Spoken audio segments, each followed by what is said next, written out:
and our national executives, as well as the local organizing committee, I warmly welcome you to today's event. Let's learn together and let's work together to improve the care and lives of the newborn babies that we care for. Thank you. Thank you very much, Dr. Boy. Before we proceed further, we would like to acknowledge the presence of some important stakeholders in our midst. We'd like to acknowledge the presence of Dr. Patrick Kuma Abuaje, Dr. Sego Moses, Dr. Kofi Issa, Dr. Edward Enchi, Ms. Eva Mensah, all from the Ghana Health Service. We'd also want to acknowledge the presence of Dr. Frank Swebo, the president of the Ghana Medical Association, the Ghana Anesthetists Association, the Christian Council of Ghana, Chief Imam, the Ghana College of Physicians and Surgeons, the Christian Health Association of Ghana, Ghana Registered Nurses and Midwives Association, Ghana College of Nurses and Midwives, the Ghana Journalism Association, the Society of Obstetricians and Gynecologists, WHO, UNICEF, West African College of Physicians and Surgeons, and the head of the Child Health Department of Korle Bu Teaching Hospital. Last but not the least, would also like to acknowledge our international affiliates, the International Pediatric Association, as well as the Union of National Pediatric Societies and Associations. You are all warmly welcome, and we are so glad you could make it. If any of our affiliates want to say a word or two, they can actually have the floor now.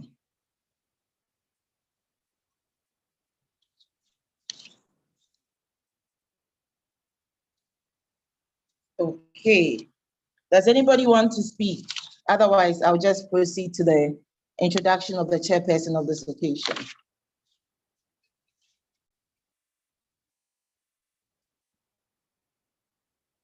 Okay, so then I have also been given the honor of introducing our chairperson for this occasion. In fact, there is a lot to be said about our chairperson, but in summary, she is a well-renowned pediatrician and senior lecturer in child health at the Kwame Nkrumah University of Science and Technology.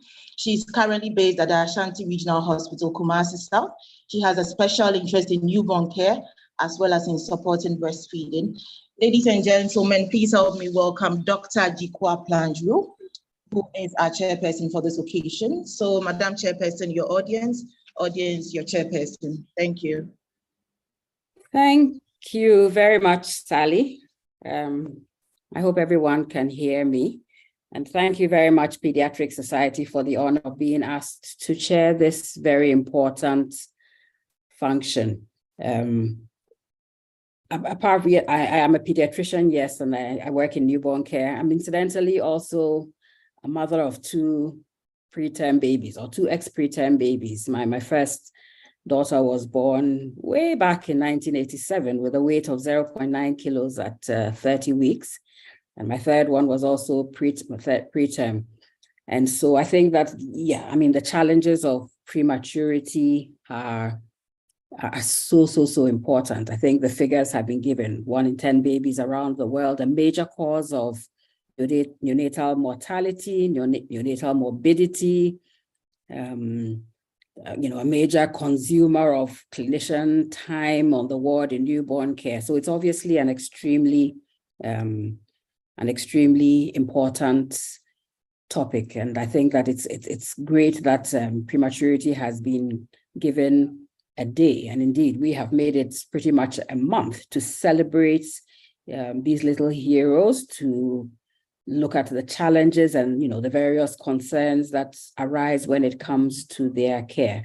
So I'd like to say a very big thank you to the organizers and to officially declare this ceremony open. I think our dignitaries have been, our stakeholders and dignitaries have been acknowledged, and we're given the opportunity to speak. In case there was anyone who was not here or anyone representing an organization who would like to say something, if you could at any point, please just put up your hand and we will be very happy to hear from you. So thank you very much. And thank you, as I said, once again, for the opportunity to chair this function. I'm not seeing any hands up. So moderator, you kindly alert me if there are any hands go up or anyone would like to speak, to make an official statement on behalf of their organization. Okay, so thank you. I will do that. Okay, thank you very much. So the next thing we would like to do, and I've seen very good attendance, 113 people. I've seen many seasoned pediatricians and many colleagues on this meeting, and I'm very happy to see that, to see people's interest. We've been celebrating World Prematurity Day for many, many years. I don't know when the first one was held, but it's obviously been for several years. And I remember seeing a little, someone made a comment on one of the platforms that I'm on this morning about something, and another person responded and said, we need to go beyond T-shirts and balloons. And I think that's, that was a statement that was made in jest, but I would like us to think about World Prematurity Day, and think, we all get very excited when November comes around. The color is purple.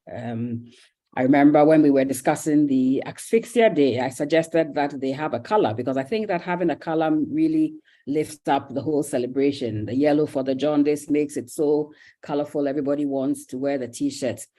But beyond, and it's very important. I think it's important because health workers get involved and they want to take part and all that. And I think that's very important. But beyond the T-shirts and the balloons and the color and all the excitement, and yes, there are some really, really good bits of advocacy that go on throughout the country. I was sad to hear that Pediatric Society does not always get good reports from all the various regions and, hospitals that are celebrating World Prematurity Day, because there's some very good advocacy going on. People go out to marketplaces and, to the antenatal clinics. But the question is, is there more we could do in the celebration of World Prematurity Day? Are there things that we can do that will make more of an impact? So, for example, for the past 2 years, the themes have been very much related to mother-to-child contact. I think in previous years, we've had things like respectful care. And the question is there more we could do? Are there other things we could add to the celebration of, to take advantage of the attention that preterm babies get during this time? Has the World Prematurity Day in any way, has it impacted our care? And if it has, I'll be very happy if I've seen lots of representatives of various institutions. I've seen Kolebu, I've seen Komfanochi. If people would share how World Prematurity Day has impacted on the care of preterm babies, and share thoughts on, are there ways we could celebrate it? I don't want to say more effectively, because I think that we've done a great job so far, but are there more effective things we could add to the celebration of World Prematurity Day? Yes, and as I said, how has it impacted our care? Are we now doing respectful care? How have we changed our care? In this whole issue of skin-to-skin contact, last year we talked about zero separation. This year we are talking about a parent's embrace and the fact that it's a powerful tool. And yet in many of our institutions, we do find it difficult to allow mothers and families to have this kind of, prolonged contact with their babies. How many of us are able to do prolonged skin-to-skin for several hours? How many of us, and if not, what are some of the things? Because we've been celebrating World Prematurity Day after World Prematurity Day. We've been talking about family-centered care. We've been talking about prolonged skin-to-skin. In one of the later presentations, Professor Newton will give us the evidence for the call to start skin-to-skin immediately after birth, rather than wait for the baby to become stable, which is what we've been doing.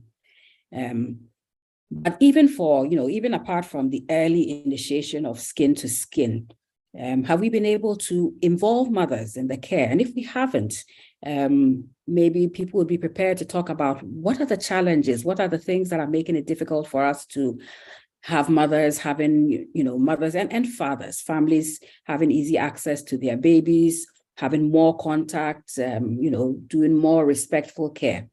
So on this note, I would be very happy to hear from anyone who would like to make a comment, including our stakeholders, anyone who would like to make a comment on the issues I've raised. How can we celebrate World Prematurity Day? Other things we need to add to it, and how can we improve our care in terms of the various themes that we've had for World Prematurity Day? How can we actually make them work? Prolonged contact, parents embrace, zero separation. How do we move them from just becoming nice themes for World Prematurity Day, which end as soon as World Prematurity Day or World Prematurity Month is over, and until the next year? So I'd be very happy to hear from people. And if you've been able to do it, can you share with us what some of the successes have been?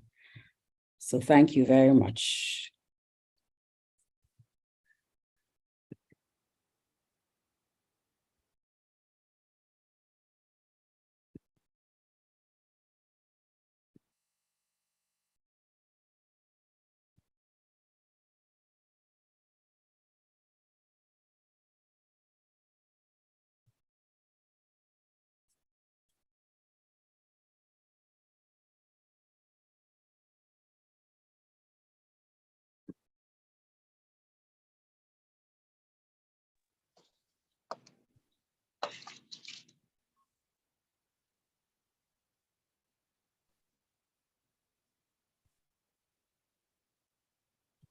I'm not yet seeing anyone. I hope it was clear. I hope what I said was clear. No one had difficulty hearing.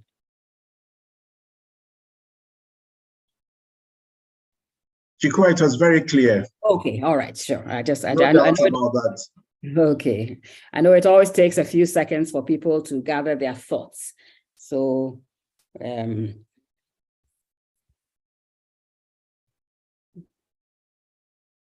yes.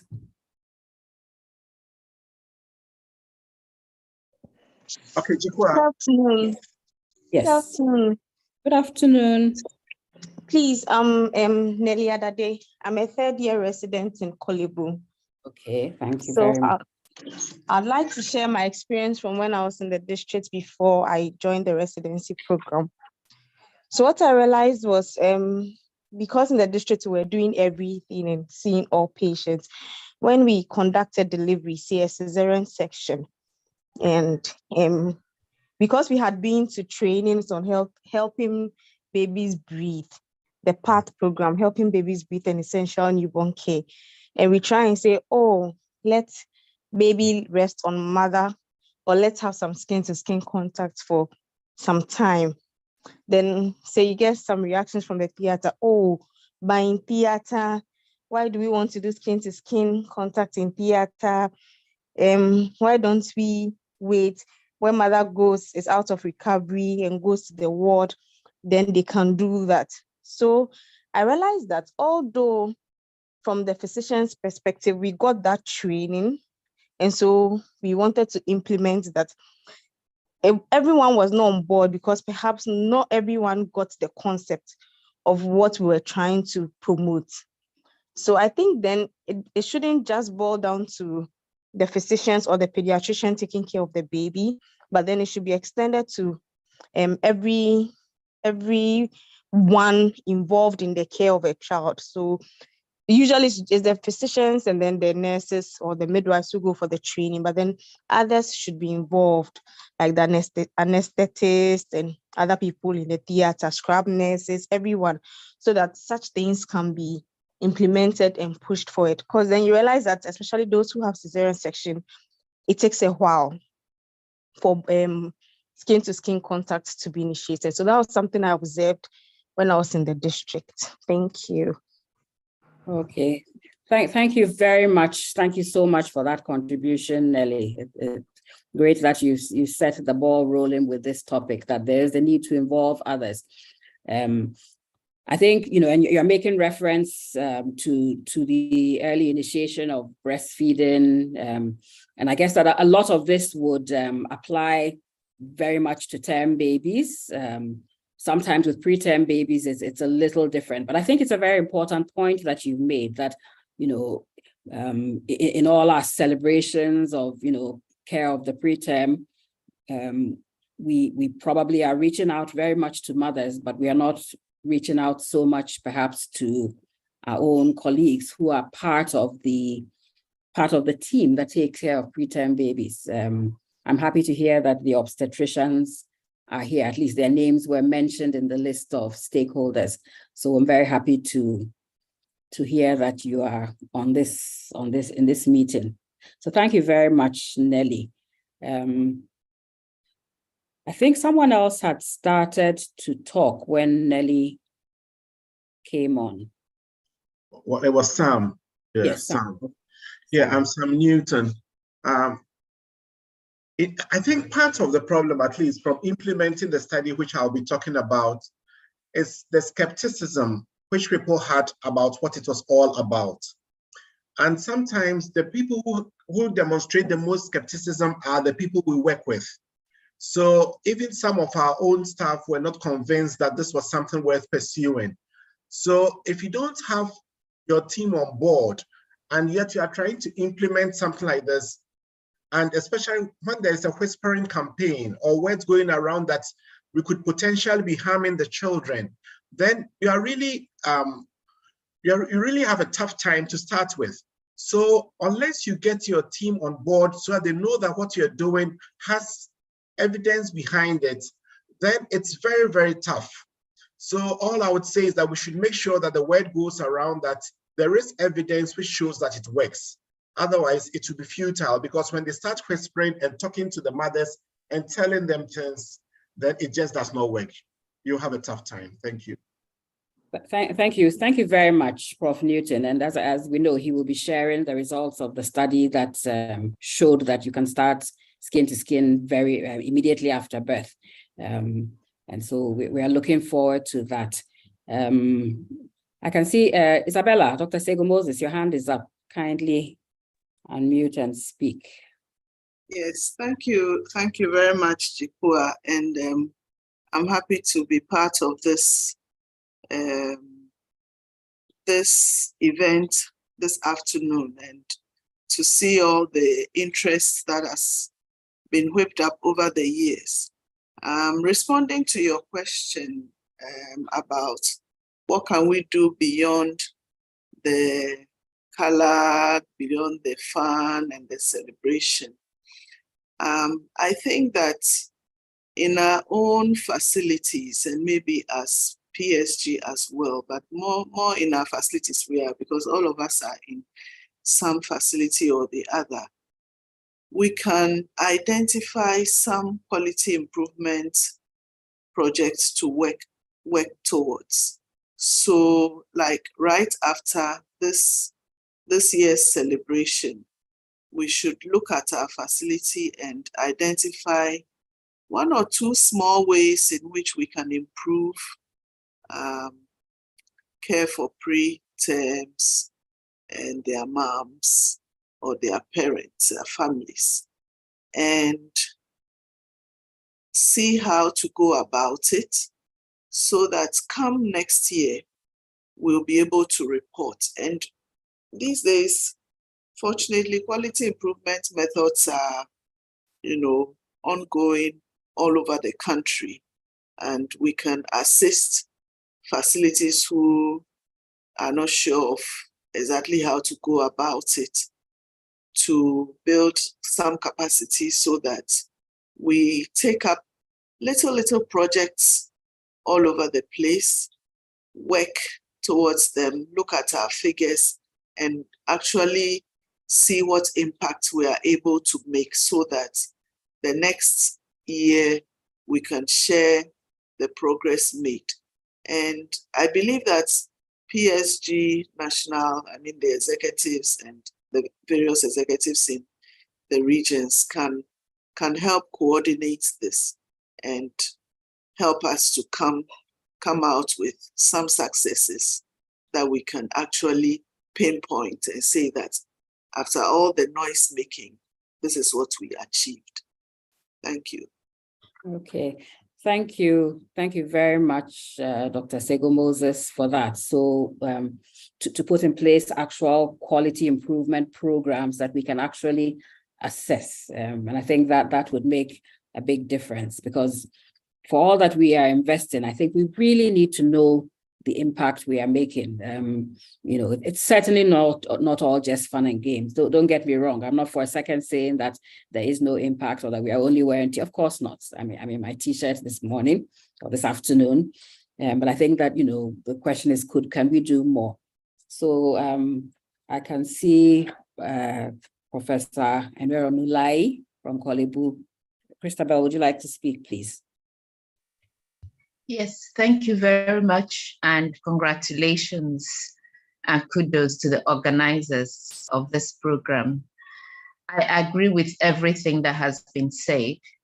The little thing I want to add is that if everybody who is celebrating, I mean healthcare workers, who is celebrating Prematurity Day today on a daily basis, in routine care, whenever you are attending a baby, you ensure that that preterm baby benefits from the knowledge and the skill you have, even if it's during the 1 minute or 30 minutes or 1 hour when you're attending to that baby, will go a long way. And I'm talking about little things like when you're changing a diaper, for example, how you handle the baby, temperature control, clean hands, little things that we do in little practice. I think that is what each and every one of us can do while we wait for the bigger project. If everybody does that daily for every preterm baby, there will be a change. Thank you so much for the opportunity to talk on this. Thanks.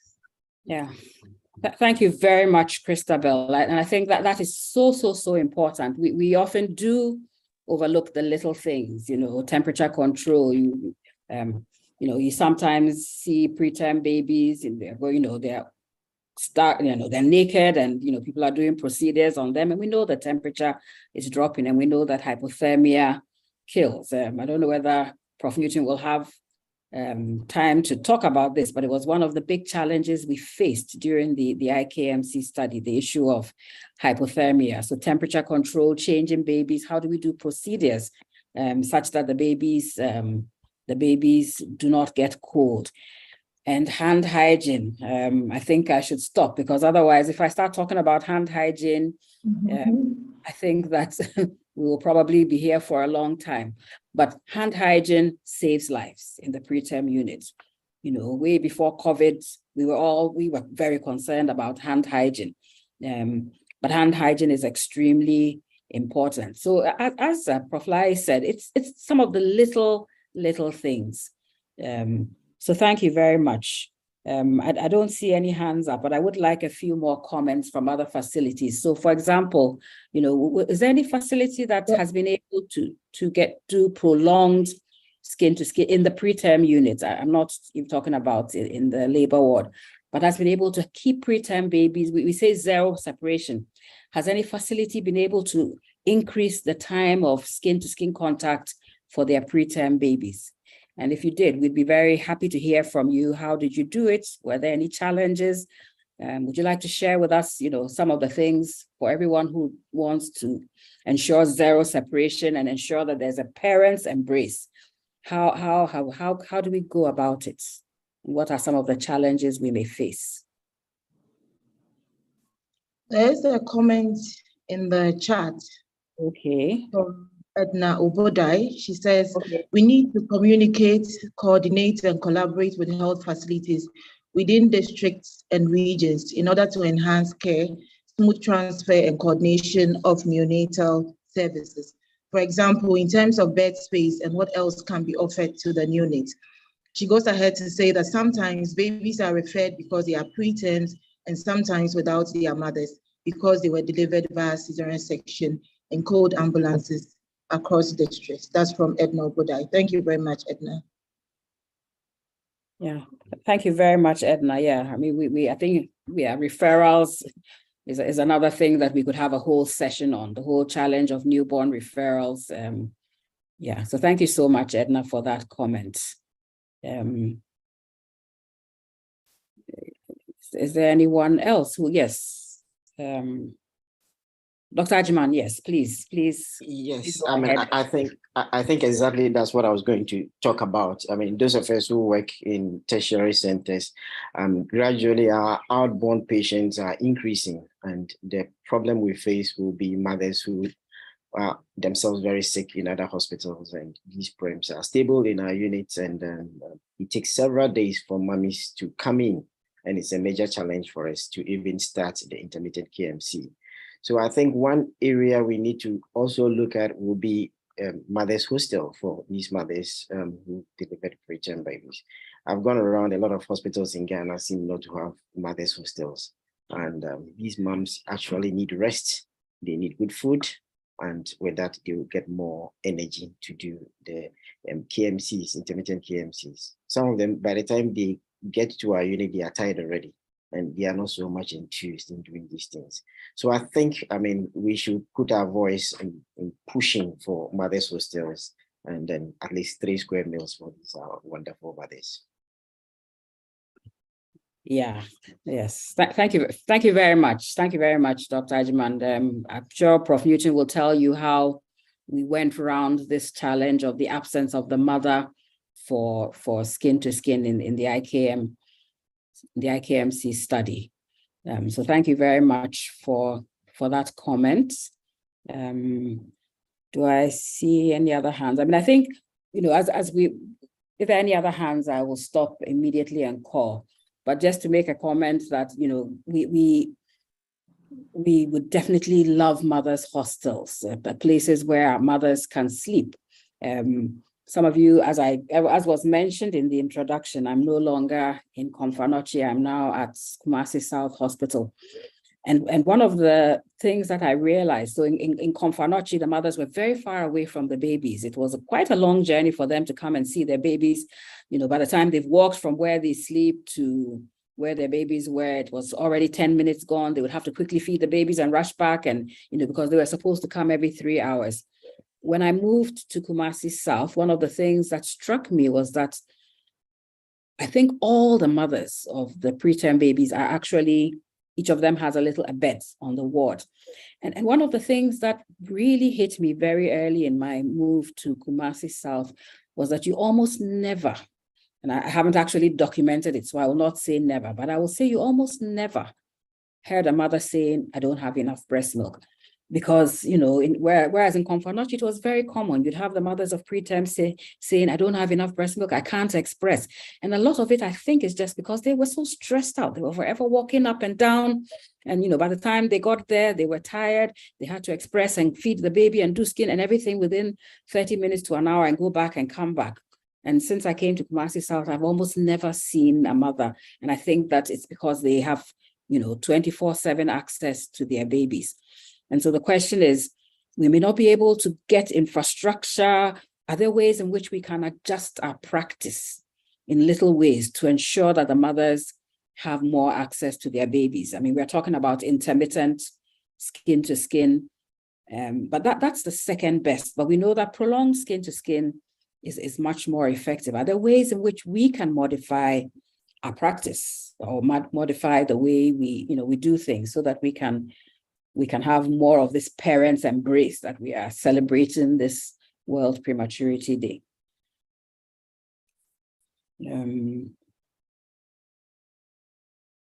I am not seeing any further things in the chat box. Neither do I see any hands up. Dr. Planjou. Yes, Hilda. Dr. Planjou. Yes. Yes, so the facilities have whispered to me that they would like to speak. So if we could call them individually, the individual facilities. Thank you. Which facilities are those? I'm sorry. Could you then call who has facilities?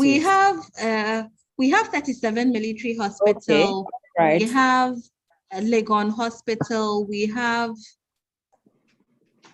Tamale Teaching Hospital. Kolebu Teaching Hospital has spoken already. We have Police Hospital. We have quite a number of them, and they all seem to want to speak. Oh, please feel very free. So let in the order in which you listed them, 37 military hospital. We'd like to hear from you.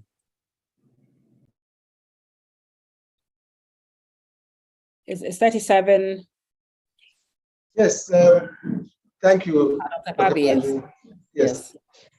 Yes, so we've been celebrating the World Prematurity Days, like you said, and has created some awareness. And almost every year when we are celebrating, of course, we involve the hospital administrators. And I think over the years, what has happened is that, of course, we use it as an opportunity to also call their attention to the fact that we need certain equipment and facilities to help us manage their babies very well. And that has also led to them responding to our needs in time. So at least that's created some awareness even among the managers. And that has enabled them to assist us anytime we call on them, even though our problems have all not been sorted out, but at least they have a listening ear to us.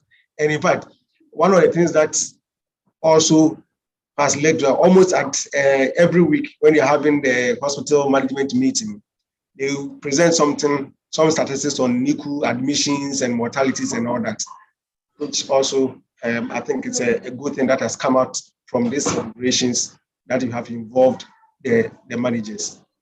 So I think that is what I will have to share for now. Thank you very much. Thank you very much. So please involve your managers, talk to your managers, be good friends with them so that we can improve newborn care. So thank you very much. Just quickly to read a few comments. Edna, sometimes all the premature babies need is warmth and milk. I absolutely agree with you. Skin to skin and milk does this, solves a lot of the problems. From Ruth Bluvid, good afternoon. I want to add to what Dr. Ubodai said.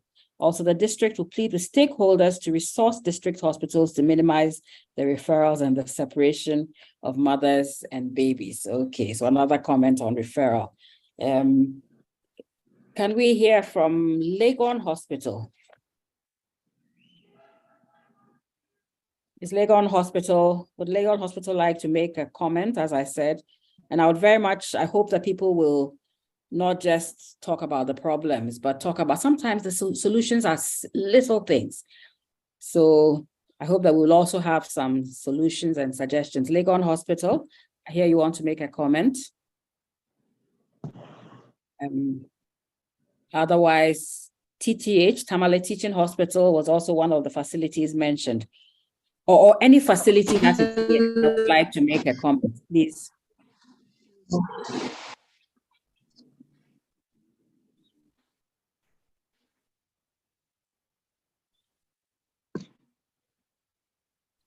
Edna, it looks like we're having difficulty hearing her.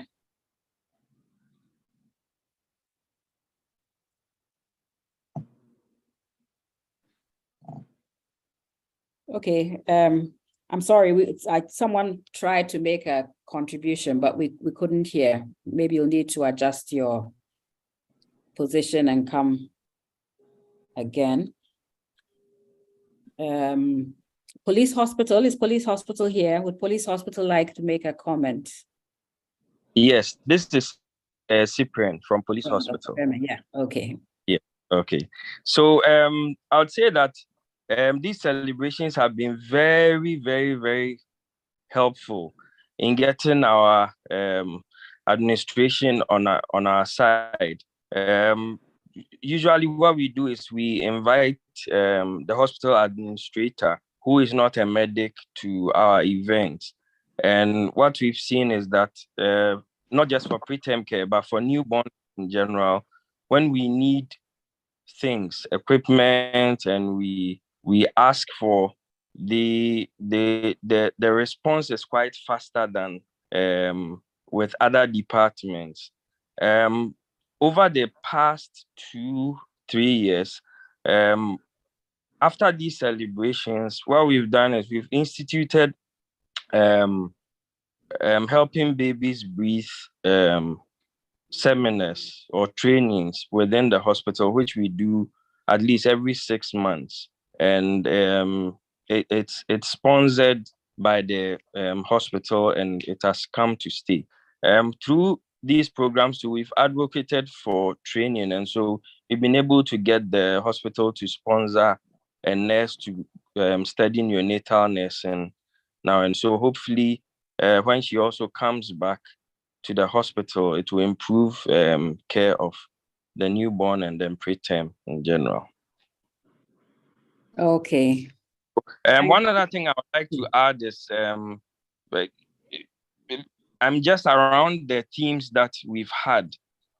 Based on that, last year and then this year, what we've tried to do is to involve all the departments that we've mentioned before. So the obstetricians are, for this year's program, we've invited the obstetricians.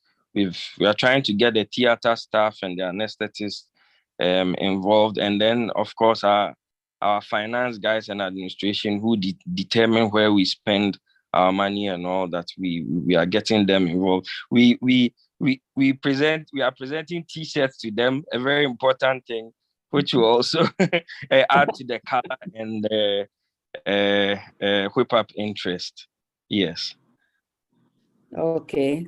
So thank you very much, Dr. Beme. So from what you're saying, I mean, the preterm, the World Prematurity Day or week or month, whatever, itself is an advocacy tool, not just with mothers, but also with administrators. And I think the administrators like to see that you're doing something and there are pictures, and then you say, oh, this is police hospital. Of course, the hospital management also feels proud to see that it's being celebrated. So that in itself is an advocacy tool upon which we can ask for resources and all that. So thank you very much for that. Is there any facility? I think all the ones Prof. Lai spoke for Kolebu, but I don't know whether there's anyone else. Is there any other facility that would like to make a comment on World Prematurity Day, what we can do different, what the impact has been?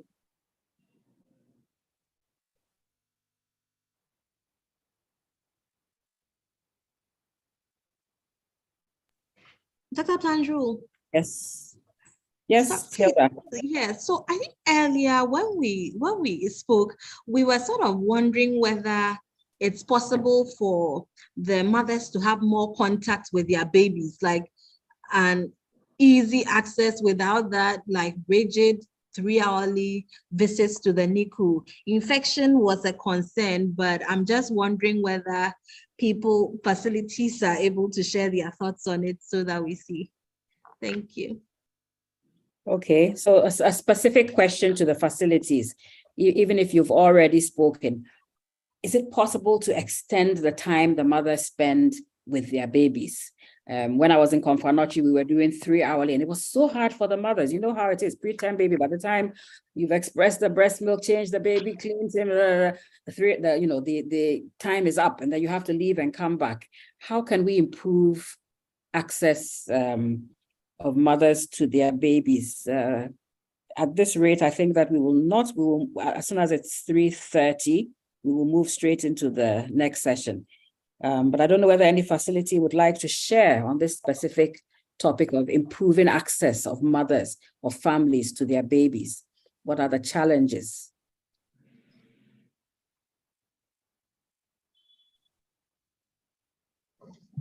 Mr. Planjul, even as yes. Hello.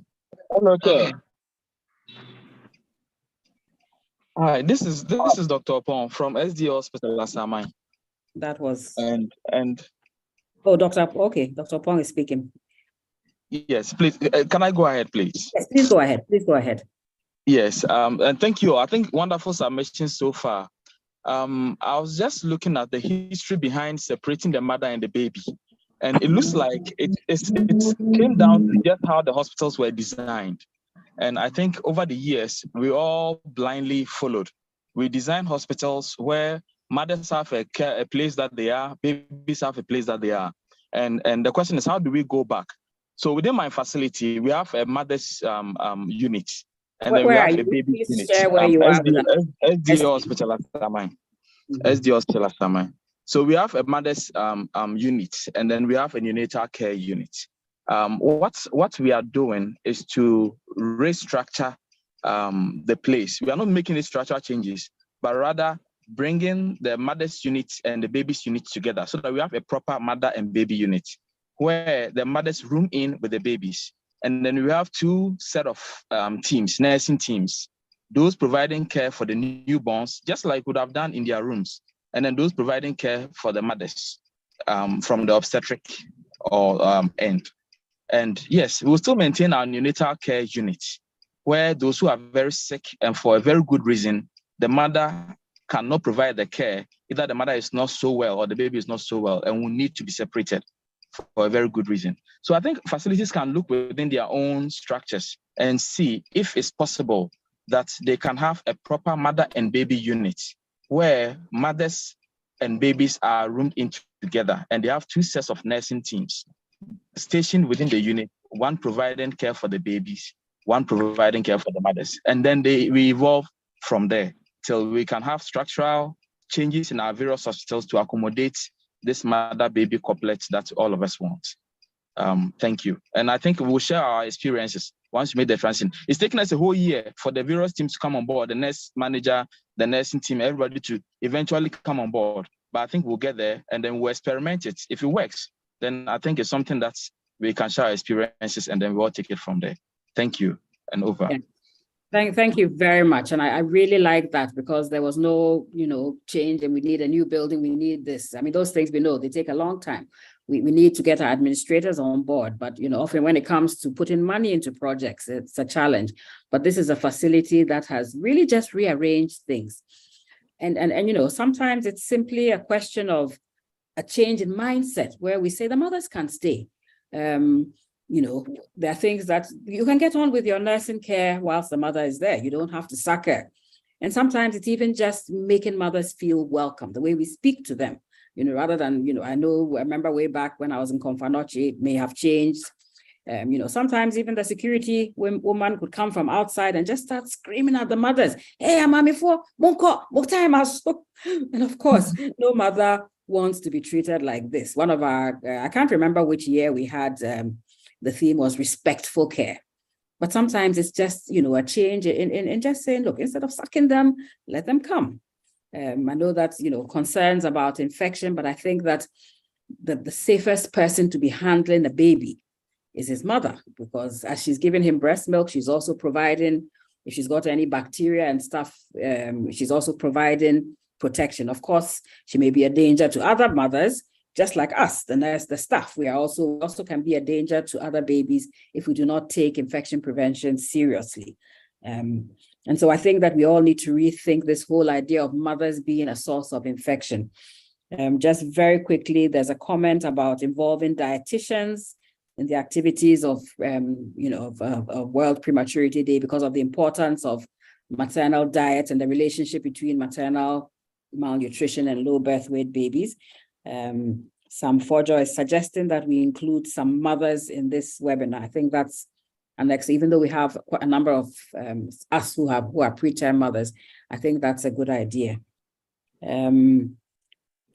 Are there any other pressing? It's 3:25, so I think that we need to be wrapping up.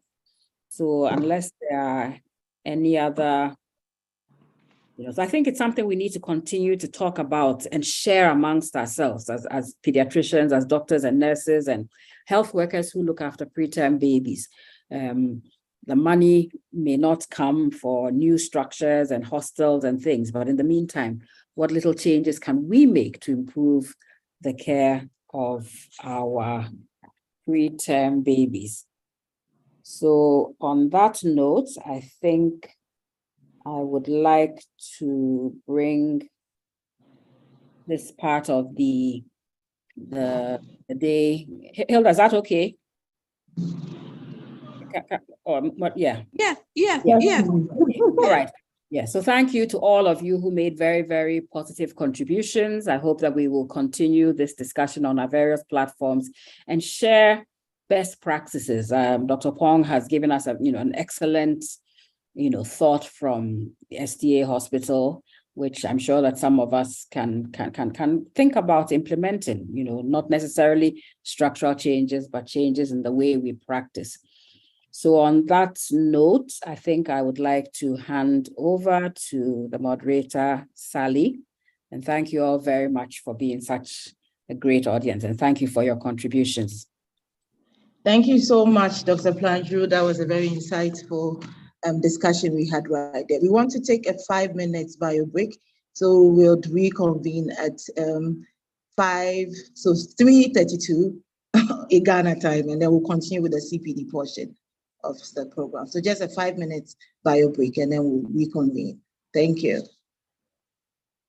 Okay.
States.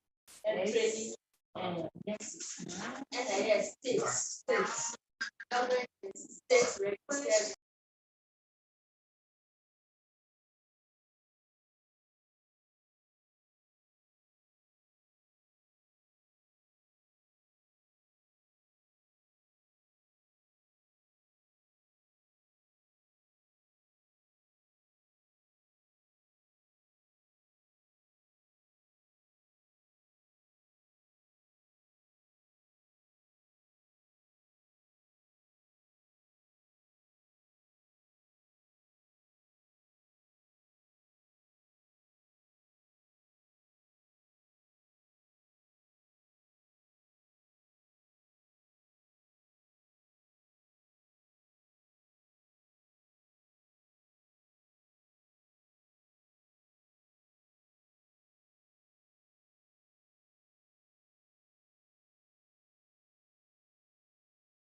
Okay, it's been 5 minutes since our break, so we would like to second part of the program where we have 3 presentations from 3 seasoned people in their field.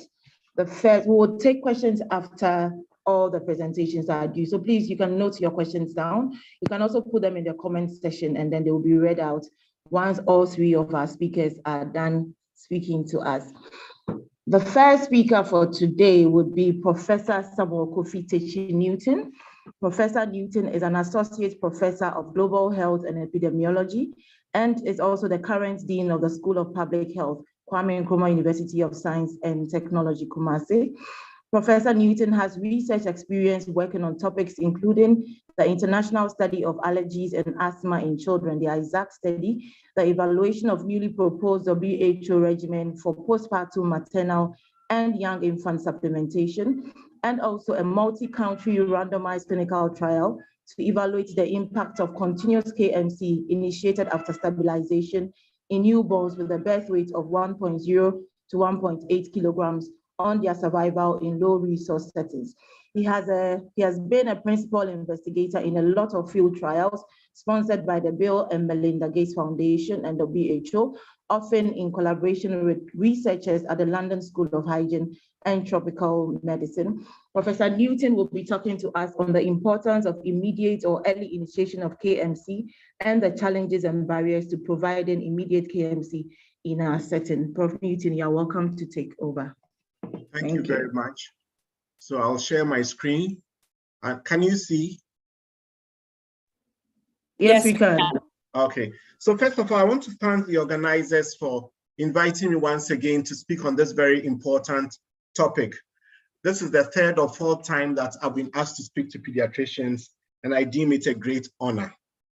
Now, the study which I'm presenting, the results of which I'm presenting was actually carried out between 2018 and we finished everything in 2022. And it wasn't myself alone who was present and who did the study, but I did it with colleagues Jikua Planjuru, Daniel Anson,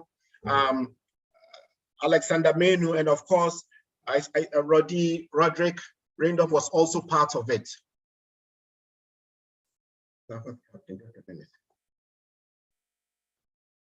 I'm moving. Okay, good. Okay.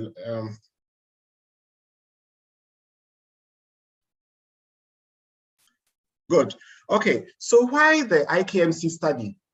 Now, there had been a systematic review in 2016 which showed that KMC, when initiated after the baby was clinically stable, was okay, and the median age of initiation was about 3 to 24.5 days. So generally, most people were initiating KMC when the babies were stable, but then about 2/3 of them would have died before KMC was initiated. And so the 40% mortality impact of KMC in enrolled infants in practice would lead to about 13% impact on babies with a birth weight less than 2 kilograms. So the impact of KMC on neonatal mortality could be much larger if it is initiated immediately after birth. Now, there were many people who felt that this was what would happen, but there was a lot of skepticism about whether this was indeed true. So there were some researchers from the Scandinavian countries, Niels Bergman and Bjørn Westrup from Norway, and these decided that if only they could get someone to do this trial, because they believed that it would work. But the question was, who would even be interested in such a study? So they were linked up with Dr. Rajiv Bal of the WHO, and the study was to evaluate the safety and efficacy of continuous KMC initiated immediately after birth for neonates with birth weight 1 to 1.8 kilograms, and then compare it, the other arm of the trial will be the current recommendation where it's initiated after stabilization. Now, the countries which were involved in this study were India, Nigeria, Tanzania, Malawi, and Ghana. So India, Nigeria, Tanzania, Malawi, and Ghana. Now, in 2015, before we started the study, the neonatal mortality from 5 selected sites of babies between 1 to 1.8 kilograms was 32%, and that's 2015. Now, after improved implementation of the WHO minimum package of care for low birth weight infants, it was expected that if this was put in place, it could reduce it by 1/3 to about 21%. So with these considerations in mind, a sample size calculation was done. And here it was putting 21% in the control group. And we're looking at even if we got a 20% lower mortality than what was in the control group, we could get 16.8. And for those of us in the field, we know that a 20% lower reduction is not trivial. It's very, very good. So looking at a significance level of 5% and power of 90, and even if we lost 10% to follow up, looking at 21 versus 16.8, that means that if we had 2,080 children per group, that is 4,200 neonates will be required. And the enrollment period for this was 2 years. Now, 4,200 is not a small number of babies in this very small group, 1 to 1.8 kilograms. So you couldn't do it in one site. It would take forever to do. So the idea was that, of course, if you did it in only one site, generalizability will be an issue. So it was decided to be a multi-country, multi-center study in 5 hospitals in low and middle income countries in Asia and sub-Saharan Africa. Now, of the 4,200, which I've shown you on the screen, Ghana was expected to recruit 600. So that meant that we're supposed to enroll about 25 children per month. And therefore, over 2 years, we thought if we did that, we'll be able to get 600. I think there's some noise in the background. Could you kindly mute? And please, can you put your presentation in the presentation mode for us? Do you charge anything? Do you have anything to do with money or anything? Okay. Hilda, can we mute the people who are disturbing? Thank you. Yes, I'm working on it. Thank you so much. Thank you. Thank you. So, okay. So in all, the study sample size showed that we needed 4,200 children over 2 years. And Ghana was to contribute 600, India 1,680, Malawi had also 600, Nigeria 360, and Tanzania 960. Now, there were some inclusion criteria for the study, and that was the babies who were participating had to be between 1 to 1.8 kilograms. And apart from that, we also included twins in the study. And neonates born through cesarean section or who had delivery complications that are expected to resolve within 3 days were also included in trial. But this was very important because we didn't want upfront to have children who would otherwise have died anyway, or the risk of including them would have been too great. And excluded were triplets and quadruplets. And also any babies who were unable to breathe spontaneously within the first hour were excluded because, of course, they may have died anyway, and therefore the interpretation of the results might have been problematic. Children who were born with congenital malformations which would interfere with the intervention were also obviously excluded. And if a mother did not give consent or refused to participate in the study, or even lived outside the defined study area, that could be problematic, and they were excluded from the trial. So there were 2 main outcomes. The primary outcomes was mortality from enrollment to 72 hours of age, and then also mortality from enrollment to 28 days of age.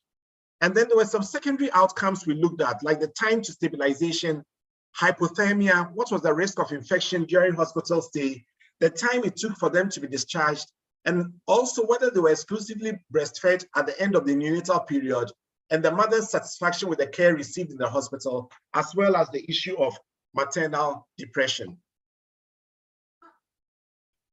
Now, the recruitment started, as I said, from 31st January 2018 and continued until January 2020.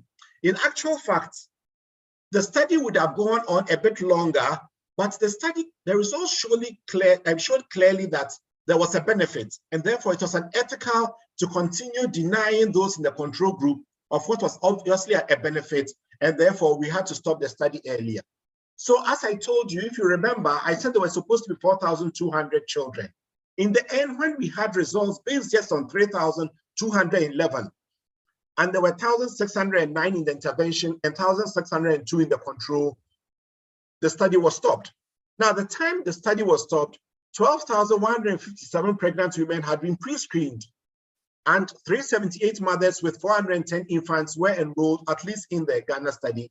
So we had 188 mothers with 205 infants in the intervention arm, and 190 mothers with 205 infants in the control arm. And the benefits had clearly been shown, and that it was effective, and therefore the study had to be stopped. So what were the results? The results show that mortality within 72 hours across all sites was 4.6 in the intervention arm and 5.7 in the control. So there were 74 deaths in the intervention and 92 in the control. So clearly there were more deaths in those who were receiving KMC after stabilization. Now in Ghana, there were 21 deaths in the intervention and then 17 in the control. Now, I know when you see this initially, you might be a bit alarmed, but the fact was that, as I'll show you in the next slide, it could have swung either way. And the confidence interval, which I'll show you, will show that even though it looked like there were more deaths in the intervention and the control, it did not mean that the intervention were put at risk.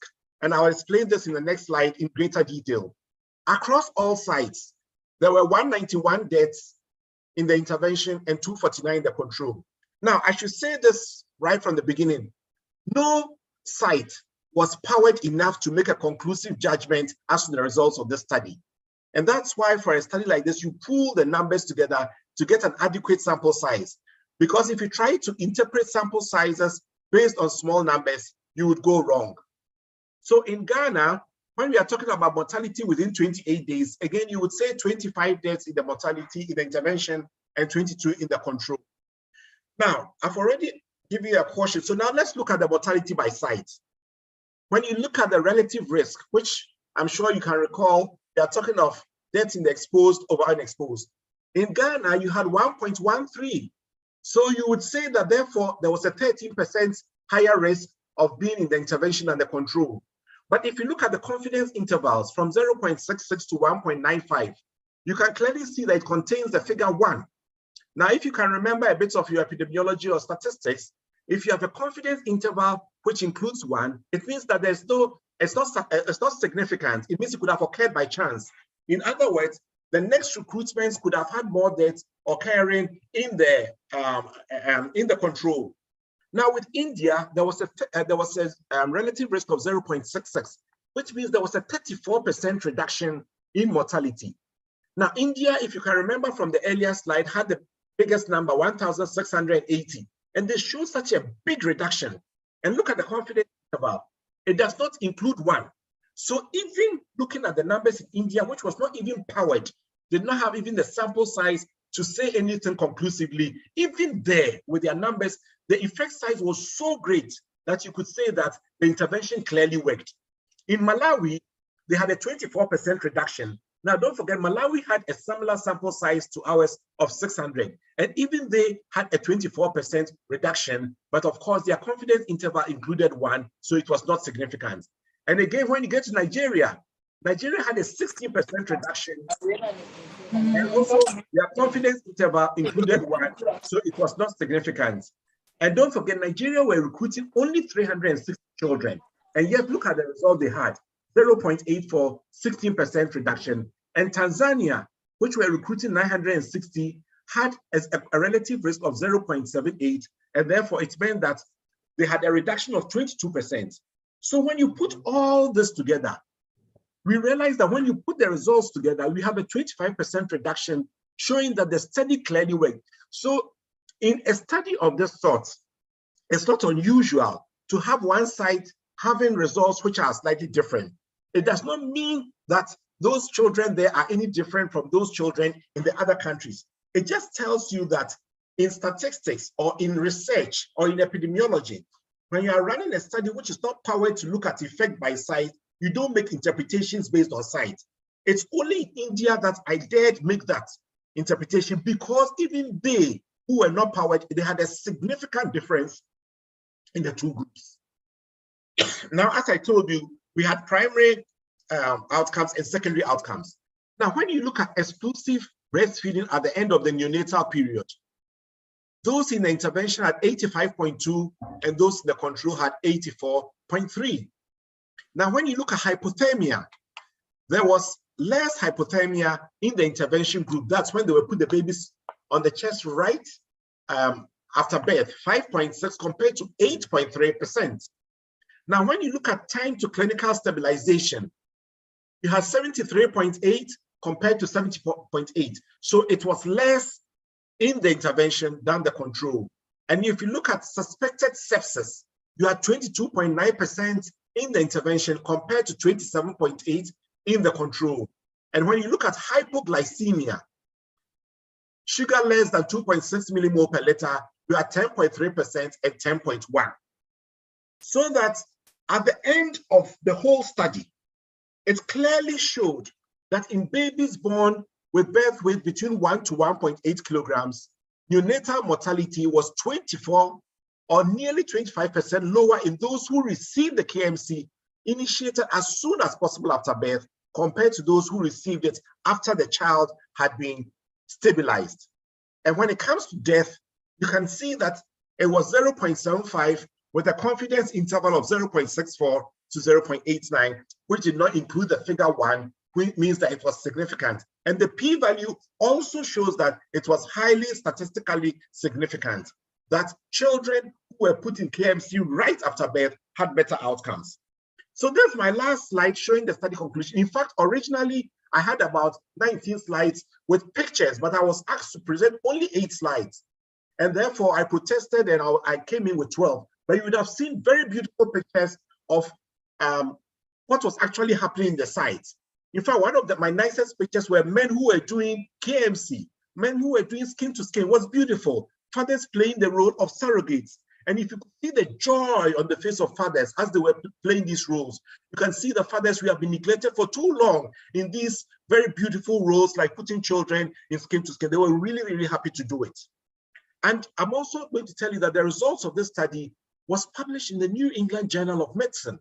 Now, those of you who know a bit about journals, it's not every paper that is published in the New England. So that means that they found the study very, very interesting. Apart from that, there were issues which we grappled with. The first one was the issue of hypothermia. And Jiku has asked me to say something about it. It is the attitude of people. We had situations where some of the places where, especially the labor wards, the temperature of the air conditioner had been set to was rather disturbing. And when we protested, the midwives said they were more comfortable in that temperature. So sometimes they cared more about how they felt than the children were looking after, and often we'll go and put it off and they will switch it on. So the attitude towards the newborn is a problem. The issue of surrogacy, I think upfront it should be discussed that if the woman or the mother cannot do it, the grandma can also do it. Or in rare circumstances, if you allow we, the men, to come there, we'll show you our skills of doing it skin to skin. And also bringing mothers to the labor ward. Very important. When we started this discussion about bringing mothers to labor, there was this attitude that the mothers will bring infections there. And sometimes there is this perception, even though it's not stated, that the mothers are not too clean. But as Chikua said it, who is better able to look after this child than the mother? So initially they were concerned, but later on things changed. Even issues like a washroom near where the mother and the child is. So if the mother wants to use the washroom, she can go there. Are these available? And these are very, very important. Before I end this presentation, in India, when we went for the initial trial visit to see what was happening, there was also some skepticism about how it would be received. But later on, because it was research, they allowed it to happen. And I remember the first time these very tiny babies were put into skin-to-skin care right after delivery. You could tell from the staff of the ward that they were very, very alarmed, but you could see the joy on the mother. And later on, now they've established a new unit where they put the mother and the baby together, just as Dr. Kwon is doing with the SDA clinic. So it can be done. It can be done. And also, you need the will of the administrators to give you the things you need, the inputs you need. For this study, we had to get CPAP machines, we had to get pulse oximeters, we had to get all the things needed to reassure people that the child who was in that state was not dead, but was actually breathing. And I remember Jiko was one of the first who told the WHO team that how would we know that the baby is alive? Then, so the WHO said they hadn't thought about that at all. And later on, they brought in these pulse oximeters so that we could tell that even though, because this was in an experimental setting, and wanted to be sure that the babies were alive, and they were alive. And gradually it helped to do to carry out the study. So the last one I'll say is attitudes towards prematurity. I was just telling Jikwa that when the posters for this was put on our page, even among the doctors in KNUST, I didn't get even one response from anybody saying, oh, we'll be glad to be part of it. Oh, this is exciting. The page just went quiet. And I wonder, aren't people excited to hear about prematurity and things to do with the newborn? So I think sometimes the attitudes we have towards some of these things are extremely important. If we are not enthusiastic about what we do, who else should be enthusiastic about it? Are we waiting for interesting topics like prostate cancer for us to start showing that interest because it involves vital organs which are precious to us? I don't think that should be the case. We should be interested in all these things. So the general attitude of we are used to doing it that way, it must change. We should embrace new things. And the last question I would say is, how receptive are we to embracing research findings? Research findings have clearly shown that this works. Unless we embrace the research findings and we continue to say, this is how we will do it, that's how we do it, it will help. The last call of the WHO team, they asked, how many of these sites are practicing what the research showed? And I could not speak, because Ghana had stopped what had clearly been demonstrated, but other countries were doing it. So I'll end the presentation here and I'll take whatever question which you have. Thank you very much. Thank you very much, Prof. Newton, for that presentation. I think it gives us even more evidence on how indispensable KMC is. So should I go and tell them? We will take questions. Cannot get this. Because if you don't wait. Okay, thank you very much. We can write your questions down. We'll take questions at the end of all three presentations. Before I introduce our next speaker, just a gentle and respectful reminder for our presenters to put their presentation in presentation mode so that we can easily see them. The next person that is going to speak to us is in the person of Dr. Mrs. Princess Ruhama Echampong. Dr. Echampong is a lecturer and research fellow at the School of Public Health, Kwame Nkrumah University of Science and Technology, Kumasi. She has over 10 years of experience in health research and academia. She holds an MPH and a PhD in public health, both from the KNUST. She also holds a diploma in French language from the French Language Center, Kumasi.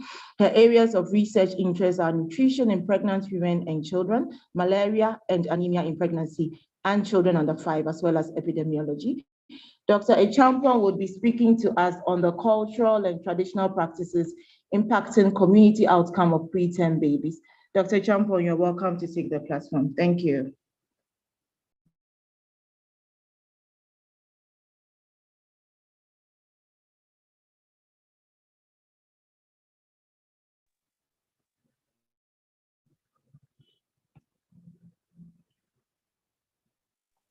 Princess, you are muted. Dr. Echampong, I think you are muted. Hi, everyone. I hope I can be heard now. Yes, we can hear you. Okay. So I'm grateful to the Pediatric Society of Ghana for this opportunity to share my thoughts on this wonderful topic, looking at the influences of sociocultural practices on preterm babies. And I want to say that this is a wonderful day for myself because I am a preterm baby who grew and have thrived. I've come this far against all odds. And so for me and all others who were born premature, this is our day. And so sharing thoughts on the cultural and traditional practices is very important for me today. So over 1 million babies die from prematurity annually. And the impact of preterm birth is well appreciated in Ghana, but limited attention has been given to the sociocultural influences. Indeed, when we have preterm babies, after all the clinical interventions, the baby has to go with the mother into a society. In Ghana, we cannot separate health from our culture. We cannot separate health from the society within which we live, and then the social practices that we get into after leaving the hospital. And so it is very important to have this as part of our discussion on World Prematurity Day. And if we look at the sociocultural practices in Ghana and as well in Africa, which bears chunk of the prematurity deaths across the globe, it's important to look at this aspect, which is also a threat to the attainment of the Sustainable Development Goal 3. So I will be sharing findings from a study that we undertook together with my co-authors and supervised by Professors Ismono Tupri and Professor Ellis Owusu-Dabo. I'll be relating this topic to the findings of this study that we undertook in the Asante-Achim North District of Ghana. So we entered the community collecting data at a community welfare clinic, a child welfare clinic. And after taking some data on one of the days in the year 2021, we met two caregivers. One had a very plump baby who came in very late after the child welfare clinic had closed. Then we asked, why are you in late? And she said that her baby looks so good, so plump, very beautiful. And so if people keep saying that at the child welfare clinic, the child would get a condition called ashram. It means people are jealous because she has a very beautiful, plump, overweight baby. And so they would infect her with this condition called ashram. Then another one came in right after her. She had come from the hospital with a preterm baby. She was also late. Someone having a preterm baby would have come in to the child welfare clinic for more advice. However, she was also saying that if she comes in early, her baby would have other forms of ashram because she had one already. And so this struck something in our minds. However, our study was nutrition-based, and we were employing a certain approach called the positive deviance approach. The positive deviance approach is premised on the fact that every community has wisdom. There is wisdom. No matter the interventions we are giving, the public health, the clinical interventions we are giving, society have wisdom they have in their communities. And so we also have to tap into it in our interventions. So after grouping caregivers who had children with very well nourished children and those who didn't have well-nourished children, who had malnourished children, we wanted to look at the differences and how they were coping. Why people in the same community have children who are doing so well and others who are also in the same community have children who are not doing so well. So we decided to have discussions with them. And this is what we call the positive deviance inquiry. Then again, those who were negative deviants, those who had children who were malnourished, they started saying again, my child has ashram. You see a child who is underweight and they tell you that, no, it's not malnutrition, it is ashram. And then we went on to say that, no, we needed to do a sub-study to find out why they keep saying this ashram. And so my supervisors agreed that we do a sub-study. One of the first things we found out was that the society, the community had a perspective of who a healthy child was to them. If a child was plump, chubby, or overweight, then the child is healthy. And if a child is underweight or preterm, the child is interpreted as an obvious ill child. And they all said that if the child is preterm, it's spiritual. So every illness sort of was like something which is spiritual. There was nothing physical about what they were saying. If your child is preterm, then the mother had acquired something while she was pregnant, and that's why the child was born preterm. And all these were termed astram. We picked from our qualitative study, from the in-depth interviews with caregivers, with healthcare providers, with the ashram healers themselves. We picked a number of ashram types, and these 6 were those which were related to preterm. So we had the ashram boriju, which they said if a child is born earlier than expected, it means the child has ashram boriju, and the child looks like a roasted plantain.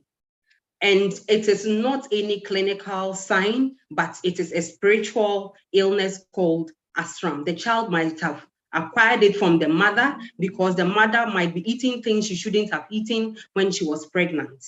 So if a child is premature, looks so small, then the child has a type of ashram.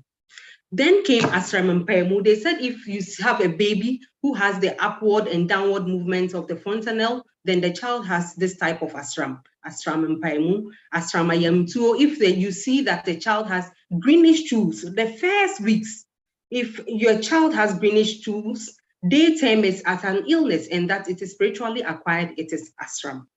We had all these being the reasons why children were preterm or children were not growing from the community. And another one was the ashram nofodundendeng. And this one, we particularly saw a woman who had very engorged breasts because she had a preterm baby who could not suckle very well. And she was trying to breastfeed the baby couldn't suckle. And they told us that no, it is ashram nofodindeng because the mother had this spiritual disease. It has been transferred to the child. That's why she cannot suckle. And you can see an obvious engorged breast. And they are telling you that no, it is a form of ashram. Then ashram pepe, that if a child has difficulty breathing, they breathe for a little while and stop. It is ashram. Another one is the ashram bofre. Once the child has a bigger head compared to the body, then it is ashram. And all these, they said, were not meant to be sent to the hospital. They said all these, you need to see the ashram healer. This means that even after all the interventions in the hospital, in the community, they also have the ashram healers who they run to. So if there's any emergency, after telling them that when you see these signs, come back to the hospital, there are other healers in the community. And if we do not pay attention to some of these things, we as well will be putting in so much money, putting in so much effort, public health interventions, yet there is another socialization going on in our communities, and we will be arriving nowhere with all the interventions and the hard work that we are having. Let's look at a few of the things, the perspectives that they gave. So someone said, a 65-year-old caregiver said, ashram is a spiritual disease that kills many children in this area. If a child dies in this community, you mostly find out that the child died of ashram, which means these are numbers we might not have accounted for. They die within the community, and then they are not captured even as part of the neonatal mortalities we have. All the deaths associated with prematurity, some of them are actually unaccounted for because the children die in the communities. And another person, 33-year-old mother, said the symptoms of ashram peeping are terrifying. As you can see, the baby either struggling to breathe or breathing excessively fast. You can just see the ashram holding the ribs, making the child suffer to breathe. Before you know your baby is dead, it happened to me. All these are coming from the communities. After children have been transferred back, discharged from the hospital, these are the situations they are confronted with. And let's look at the ways these are managed. Picking and having interviews with ashram healers, the people who are the supposed doctors on the communities. They mix a lot of herbs and give it to preterm babies. They give it to babies as young as 3 days old. If you see the child passing the green stools, they go to these healers, they give them herbs. They put about 3 or 4 herbs together, cook it, and give it to these babies who we have told to be on exclusive breastfeeding, they take all these herbs within the communities. Some of them are given a chameleon bath. They call it adadanghu. So a chameleon, which is passed on from one family to the other, the body parts are cooked and the water is used to bath these babies as a form of treatment. And we are crying about infections in the hospitals. But look at where we transfer our children to within the community. They are giving baths such as chameleon bath. And we have the wall gecko treatments. I know some of you nurses, doctors would see this in the hospital. Sometimes they have the wall gecko hanging around the neck in a cowrie around the neck. That is where they put it, and they have to walk around with it. That is to ward off the spiritual disease from coming back. And they believe that if you get one form of ashram, you could get other forms. So this is one way to drive it away. There's an alert here. After we read through, you understand why it is an alert, because these quotes were coming from healthcare providers. A community health volunteer who has been on the field serving for so long had this to say: ashram is real. There is no hospital treatment for ashram, and those sent to the hospital mostly die there. They go there after they are unsuccessful with ashram healers, and so they see that many of these children die even when they get to the hospital. It will be due to delays, but they see it as the child dying when they get to the facilities. Madam, there is ashram. I believe it. As for ashram, I also had the view that it was not meant to be treated in the hospital because they cannot treat it. Even some of us nurses understand this. This is from our own health workers. Ashram is true, the one that makes the child convulse. For example, I confidently tell them caregivers to go to an ashram healer in my community. He treats it best. This is coming from health workers, healthcare providers. So this is an alert. We do not have to leave this group out of the sociocultural practices. They are also part of this transformation and whatever is evolving in our communities. So we came to a conclusion that dire implications on child survival in the rural areas and strategies must be designed to overcome these barriers. In the communities, whether we like it or not, mothers are welcomed by grandmothers, by in-laws, by tenants who share in certain misconceptions and myths. And so when you go in and you want to do something differently, what you have been taught from the hospital, you can as well be seen as too knowing as they reported. And so you have no choice than to listen to what they are saying in the community. Put aside all the interventions and the education they are giving about their preterm babies in the hospital, and then they integrate into what is there in the community.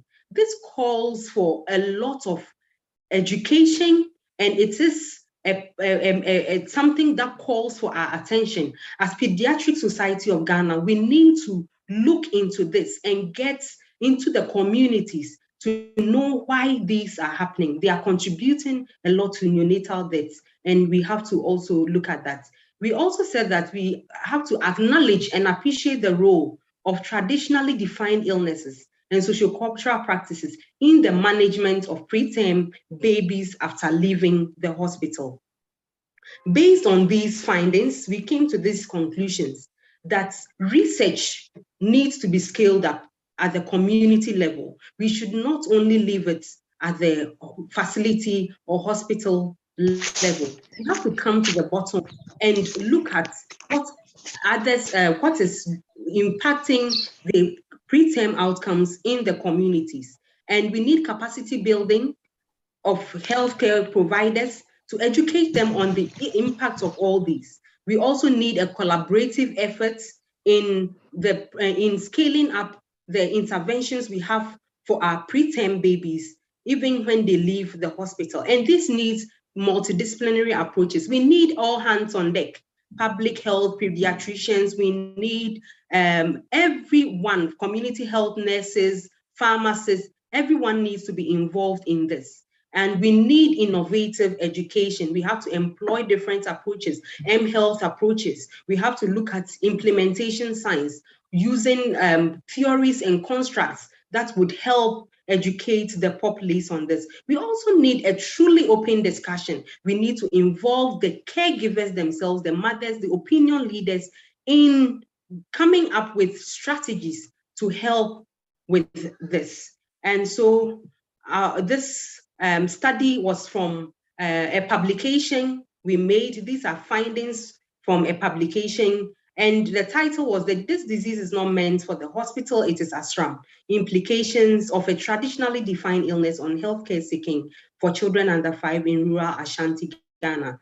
I thank all my co-authors, and I thank the contribution of all those who made us bring this to limelight. I know others have worked in this area, like Prof. Plangerou and several others, and they are interested in this. I pray that we all scale up these interventions in the rural areas and also look at other things that are contributing to death among the preterm babies, also at the community level. Thank you very much. I'll join all preterm babies in saying the words of Mandela, Nelson Mandela, who said, I am because you are, and because we are, therefore I am. And so we all need to bring our hands on deck to fight this and to help the preterm baby also in the community. Thank you very much for your audience.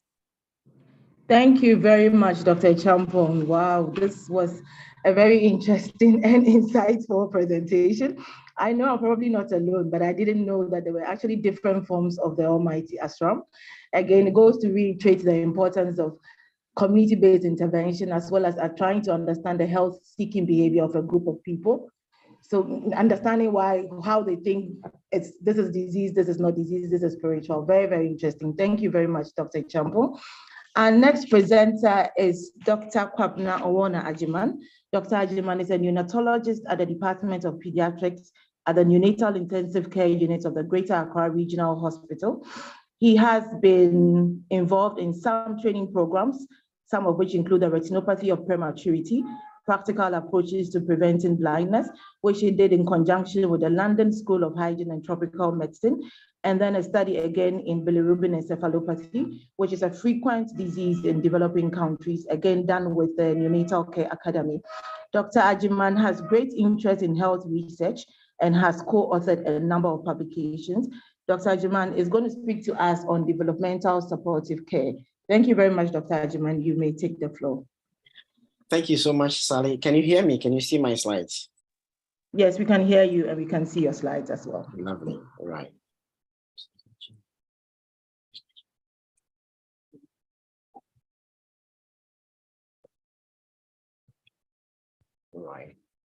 Right. Thank you so much. And thank you, Pediatric Society, for inviting us to share from the Greater Accra Regional Hospital on this very important topic, developmental supportive care. You bear with me that we have the survival of small babies are increasing the whole world, and even those of us in the low middle income countries, we can see here that small babies are increasing, and continuously our neonatal units, the percentage of preterm babies we see in our units are increasing. We know very well that these preterm babies, like any other fetal life, start in the intrauterine-like environment, and we need to appreciate that the intrauterine-like environment is so cushioned and comfortable. All fetuses are in that aquatic environment. Thermal control is taken care of. Remember, fetuses are like 0.5 to 1 degree above mother's temperature, so they are very comfortable in there. And there's absolutely no insensible water loss. They are shielded from that bright light. In utero is that lovely light environment. And they are protected also from sound. And remember, they are given parenteral nutrition. They get food from their mother without struggling to open their mouth and struggle to eat. So we try as much as possible. It's becoming evident that these babies one day are just pushed out. They are born, they are delivered into this hostile environment. And gradually, evidence is showing that the way they transit, the way we do it very fast, has significant impact on these babies. We realize that Modern neonatal units are getting very busy, very, very busy. And there are a lot of equipment in these units. We are modernizing. And what is the effect of this very busy, noisy, a lot of light, a lot of equipment on the survival of these babies? And even if they survive, what is the impact? Remember that we are trying as much as possible anywhere in the world. The survival of very preterm babies are all increasing, easily pushing the viability period, pushing downwards. But the question is, it's not just survival we're interested in, but we want optimal survival, disability-free survival as much as possible. So the present scenarios we have, of course, the number of small sick babies are increasing. These are babies with very immature organs. Receptors are very, very mature. And these are babies who really suffer a lot of deprivation or overstimulation or inappropriate pattern of stimulation, right? And they have a lot of immature receptors, the hearing centers, the visual areas. The slight balance on environment can have effect on these receptors. And we worried that quite a number of these babies who survive may have a long-term effect. The current situation in our NICUs are such that it's almost what we term robotic care. We give a specific time, we come to them, we touch them, we give them medications, a specific time we feed them. Stimulation is so programmed. And is that the way to go? Are these robotic way of handling these babies going to have long-term effects on these babies? And another area we will look at, and that is so crucial, will be the parental involvement, as we've talked several times. So what is developmental supportive care? It's an area that is really, really emerging. And I think those of us in especially low middle income countries should be very, very, very concerned about it.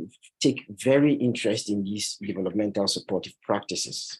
I think what I will be echoing through my presentation will be all units trying as much as possible to have a robust developmental supportive care, because we live in a country where if you have a child with special needs, it's a daunting task. Our health system seems to be struggling with children with special needs. So the opportunity we have is to try to embrace this developmental supportive care. Together with conventional medicine, we try to improve outcomes, disability-free survival as much as possible. So it's barely the care of an infant to support positive growth and development while allowing stabilization of physiologic and behavioral functioning.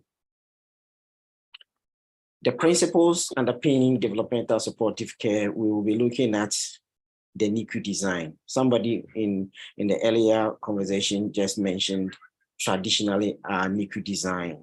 Is it time for us to really look at, other countries are really looking at how we will redesign our NICU to make it very friendly to accommodate parents and to really support developmental issues. So we will look at the design and the environment. We will look at nursing care practices, the routines, right? How to touch the baby, how to nurse these babies, just to keep and nurture the brains. And we'll be looking at the positioning aids.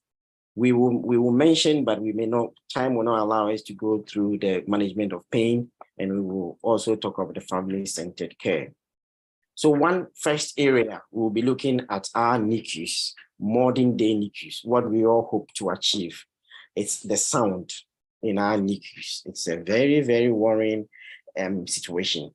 In this picture, I seem to have 99.9% of the things that will produce noise in our units.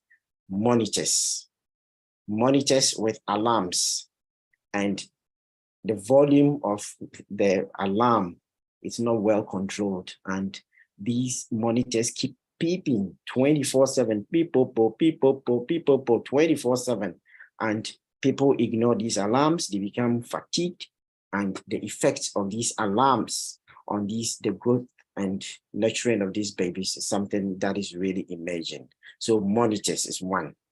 Our ventilators and CPAP machines with inappropriate sensors, beeping 24/7 with all light emerging, people.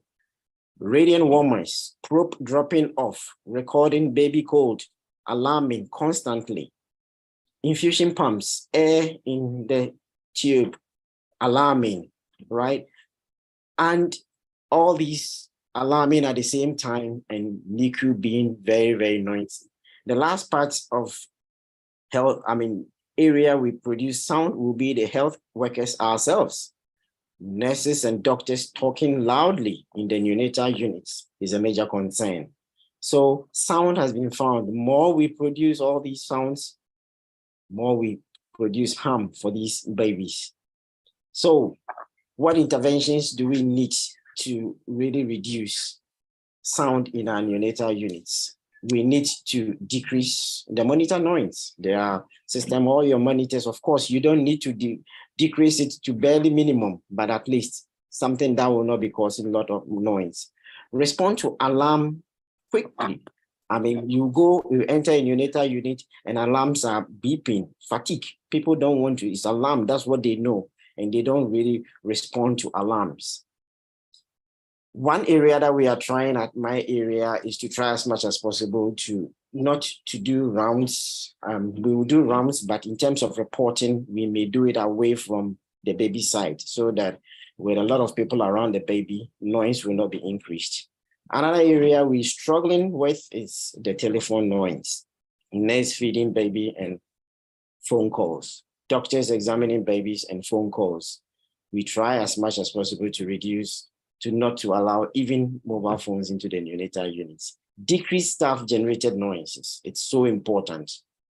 Prepare medications and feedings away from bedsides, and let's follow the limits recommendations of the American Academy of Pediatrics. Really look at maximum sound noise in our neonatal units to be less than 45 decibel. Currently, even in Ghana, we have these sound measuring devices we can purchase. I have not really come across any of our neonatal units telling us. I looked through to see whether we can get any who have ever tried measuring the noise in our neonatal units. Maybe discussion time, if somebody has measured, will be able to share with us. We are planning to get one to really look at the average noise in our neonatal units. And then through robust programs, we will try to keep these under 45 decibels.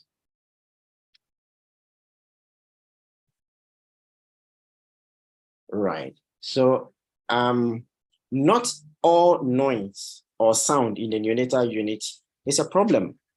People are now looking at the sound of mothers, the noise, the voice of mother, the voice of father, the music. I chanced upon this study, which was done somewhere in 2019, showing the effect of music on the growth monitoring of low birth weight newborns. This was a study done in Iran, which really looked at 58 infants and with birth weights between 2,000 and 2,500. The intervention group had 35 babies, and the intervention group was mainly, they received daily classic music for about 20 minutes for 28 days. And the control group had 23 infants who had routine treatment. All these babies were babies who've been discharged, who were at home. And they had pediatricians visiting them. And we had pediatricians, visiting them 3 times during that a period of 1 month. And the results, the outcome of interest were the anthropometric measurements of these babies. And they clearly showed how height, weight, head circumference were significantly improved and better in the intervention groups. And another finding that was so intriguing was the time of breastfeeding, the time of sleep that was increased in the intervention group.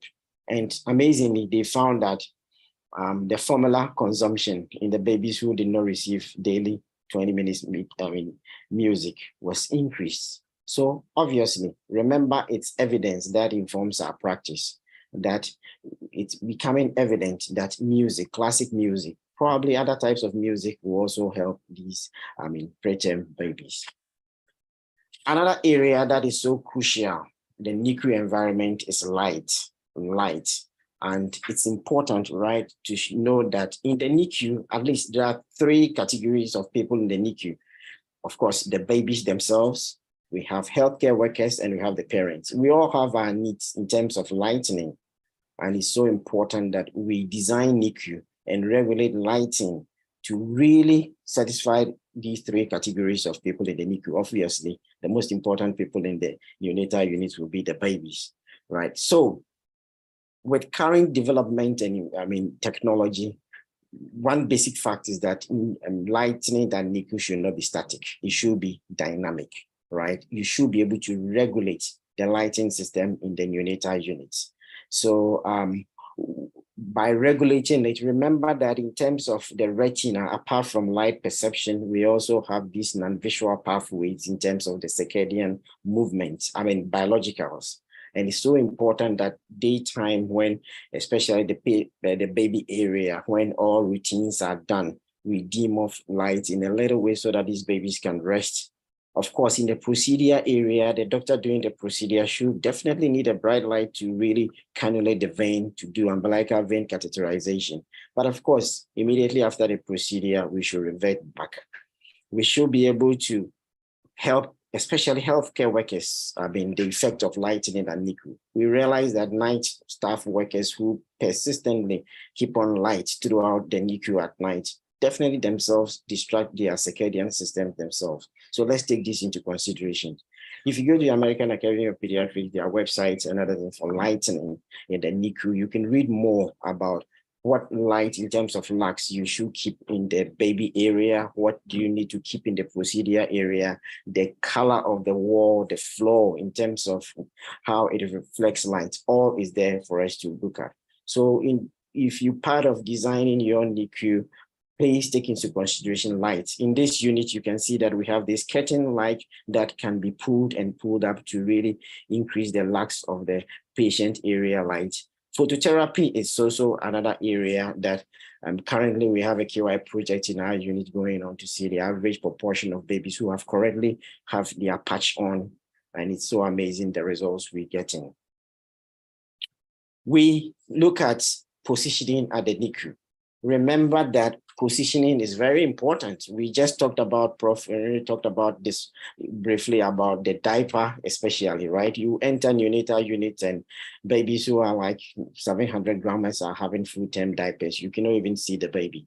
All irritates these babies and is not going to impact positively on development. So one of the areas that has been studied on, it's the swaddling of these babies. In terms when after feeding and the resting, you need to swaddle them, you sleep comfortably. This is a preterm baby we have in our unit who it's born at 26 weeks and now on full feeds. After feeds, we need to really nest the baby in this position. Remember, we need to keep the midline so that we fold the arms flexed, baby comfortable, we prevent contractures, and all these go a long way to really help with neurodevelopmental outcomes. We will always continue to, we will sort of continue to say that it's very important for our all neonatal units to really embrace developmental supportive care programs. Make up a protocol. This protocol is what we call the minimal handling protocol. We've realized that, especially in Ghana, we unnecessarily touch our babies. Make sure you sort of, procedures are sort of do them one at a time. You do all together. You realize that, oh, we have not taken the full blood count. We go take the full blood count. 31 hours later, oh, we need to take electrolytes. We go touch the baby again. Oh, we need to take another sample for bilirubin. We go touch the baby again. All these are repeatedly painful procedures. If you have a protocol that after ward rounds, all non-emergency procedures, we just do them and then leave baby alone. Let's cultivate this habit of minimal handling as much as possible. Reduce noise, reduce lights when we don't need them, allow rest periods. It's so important. Cluster caregiving procedures, that's what I talked about. And sensitize the nursing staff. It's so important.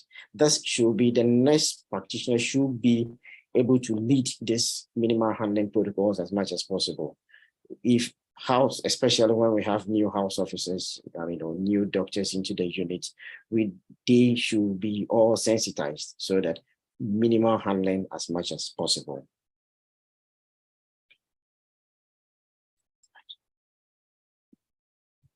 Okay, so family involvement.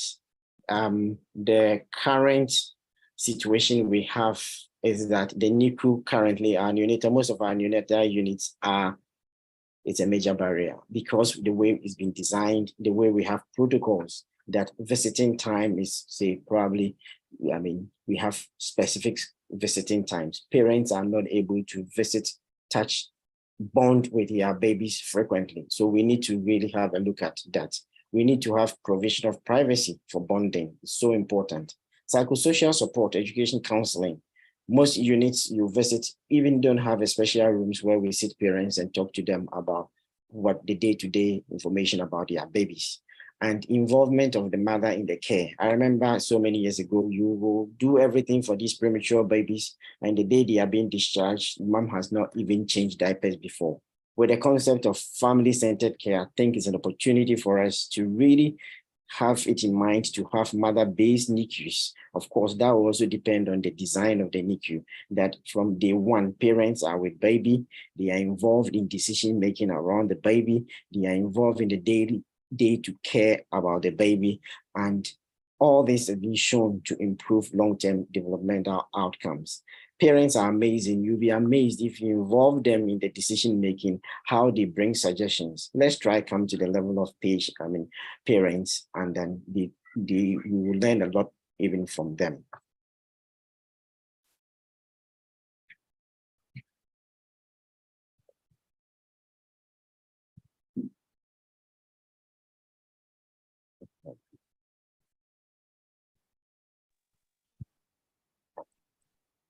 Right. So we have this amazing saying from Christine Hoffman, who really clearly, summarized all that. Of course, we are born with genes, but as to how these genes, we manipulate them, depends mainly on the environment which is the architect. And we strongly believe that healthcare workers, we have the opportunity to really create a the conducive nurturing environment for these premature babies in our unit, and to help nurture these brains, to save these brains. I've always said that we should have very robust, every neonatal unit should really consider having a developmental supportive program, that it's cost effective. You don't need a lot of money to regulate noise. You don't need a lot of money to regulate the lights. You don't need money to do positional therapy for these babies, right? And it's so important that we look at all these areas and we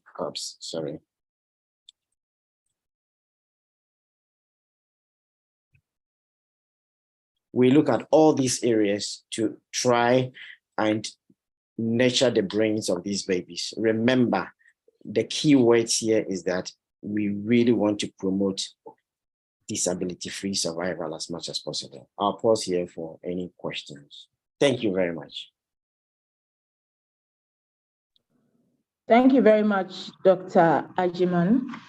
Thank you very much for that eye-opening talk on developmental supportive care. It really is an area of care that cannot be overemphasized, especially when we remind ourselves of the potential neurodevelopmental outcome of our babies among the other advantages. Again, like we said in the beginning, the simplest and most mundane of things, but these are the things that actually go a long way to affect the outcome of our little heroes. It's an area that we should really take seriously in the same way as we take our other interventions, such as administering medications, blood transfusions, etc., etc.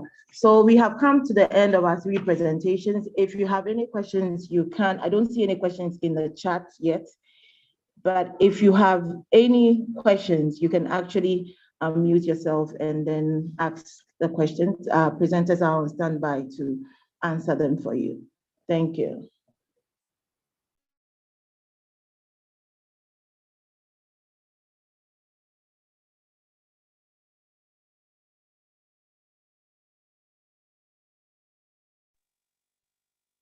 Are there any questions from anybody? If you don't, okay, good. Dr. Blanchard, you have the floor.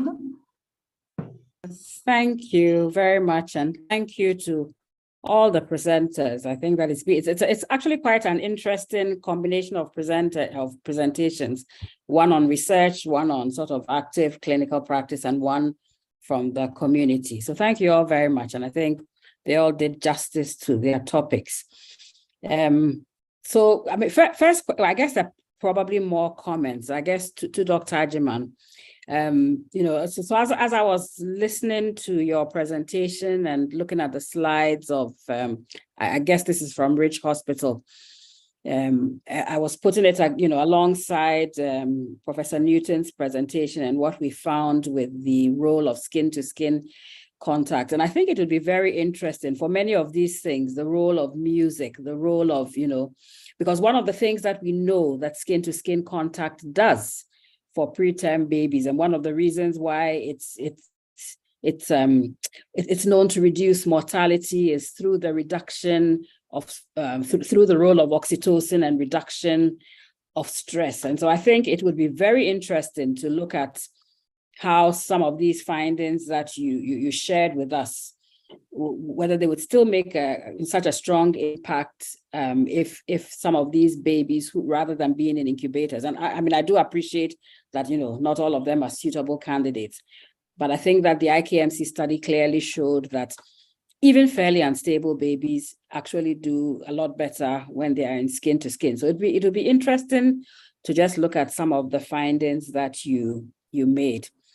Yeah, so thank you very much. Then to Dr. Champong, I was curious, in your study, you largely focused on community health volunteers, if I got you right. And I guess that was because it was a community study. And I just wondered but then at a point you were referring to health workers and nurses. So I just wanted to be clear that the health workers you interviewed in this very interesting piece of work on ASRAM were not formally trained health workers, because if they were, I would have been quite alarmed that many of our trained nurses are strongly in support of ASRAM. So if you could clarify that. Thank you very much to Prof. Newton. And also just to say, I mean, I think it's a pity that I really wish we had let Prof. Newton do all his slides, because it looks like, you know, even though we really constrained him, but you know, he really had a lot of interesting stuff to say. But I think we seriously all need to think. WHO has not fully come out with the guidelines, the new guidelines for skin to skin based on the findings of the IKMC study. But I think that we all need to begin to think of ways, without even waiting for the guidelines, to think of, you know, how can we, even if we can't do it immediately after birth, can we improve and start our skin to skin contact earlier, so that you know, it will improve the survival. Even if we can't do it immediately after birth, could we try and start it earlier? And then just a last comment, which I think he made, but you know, what was the role of surrogates? Because in the IKMC study, wherever the mother was not available, we would, as Prof. Newton said, we would use surrogates. And there was even one lady who didn't have any relatives, but it was actually her church members. So it seems, even though we didn't sort of specifically focus on that as a secondary outcome, it would seem that even if it's not the mother, the role of skin-to-skin contact has a role to play in improving mortality. So thank you very much. I'm done. Now I've seen some hands up. Yes. Dr. Nyako, you can go ahead. Okay, thank you very much. Like it's been said, they are really wonderful presentations. I just have a question for Dr. Agyemang. I really from one of the Scandinavian countries, I think it was either Sweden or Norway, and in that hospital, their NICU actually had beds for parents and not incubators and radiant warmers and things like that. So the idea was that either the mother or father would do KMC at any time. I mean, I was, for a moment, I was wondering whether it was a real thing or it was just some some production, but it appeared that that was what they were doing. They acknowledged that it wasn't a common thing, but to improve skin to skin and all that, their NICUs actually had beds with, so that at each time the baby could do skin to skin. And as the baby even became bigger, they could just be with their parents all the time. I don't know if he's seen that before or have had any experience with any facility that does that. So I just wanted to ask him his opinion on that. Thank you. Yes, Dr. Nyako, yes. This is, in fact, amazingly, the best of NICUs in the world are all drifting towards the good old KMC, and we know the physiological benefits. Again, everything depends on the design of our NICU. You go to most hospitals we have here in Ghana, even the neonatal units are the smallest in terms of sizes. So we really need to rethink and redesign our neonatal units. There was this question about, we call it couplet care, where one nurse will be able to take care. They do the monitoring of the baby. They also look after the mothers, right? I mean, so it's doable, but I mean, I think it's barriers we have in terms of space and nothing else. Thank you, Dr. Ajiman. Dr. Otubia, you may go ahead. Dr. Ruth Otubia, I see your hand up. You may go ahead with your question. Thank you very much. Thank you very much. Actually, I didn't join this conversation this early, but my question is, I visited one of the hospitals in Ghana just to look around for how they operate the NICU. And I think I saw there was enough space there. I saw a bed with a mother, and there was a small place that it was done with like a sliding door. And I saw a baby with phototherapies and others in incubators, and they were mixing. I don't know how this. I think this could bring about, I think, infections, and then bringing the baby. And I saw there was no red line indicating you can remove your destiny, remove where this, and so I think we need to look at these things also. Okay, thank you very much, Dr. Otubia. There is a question in the chat. I think it's directed at Dr. Ajiman. It says, can you talk about pain management in developmental care? I think. Yes, of course. We only have 15 minutes, so it was so difficult to really talk about everything. And I think it's a critical part of it. I mean, you go to our neonatal units, how many of our neonatal units even have a pain scoring, charts, right? So pain is something that we really recognize, and all these supportive care indirectly are the non-pharmacological ways to reduce pain. So when you set in a line and doing non-nutritive suckling, swaddling, cuddling, they're all part of it. And you can read more about pain management. And I think we're trying as much as possible to get a very simple pain scoring system to add as a vital sign to our babies. Okay, thank you very much. Dr. Planchu, you may go ahead.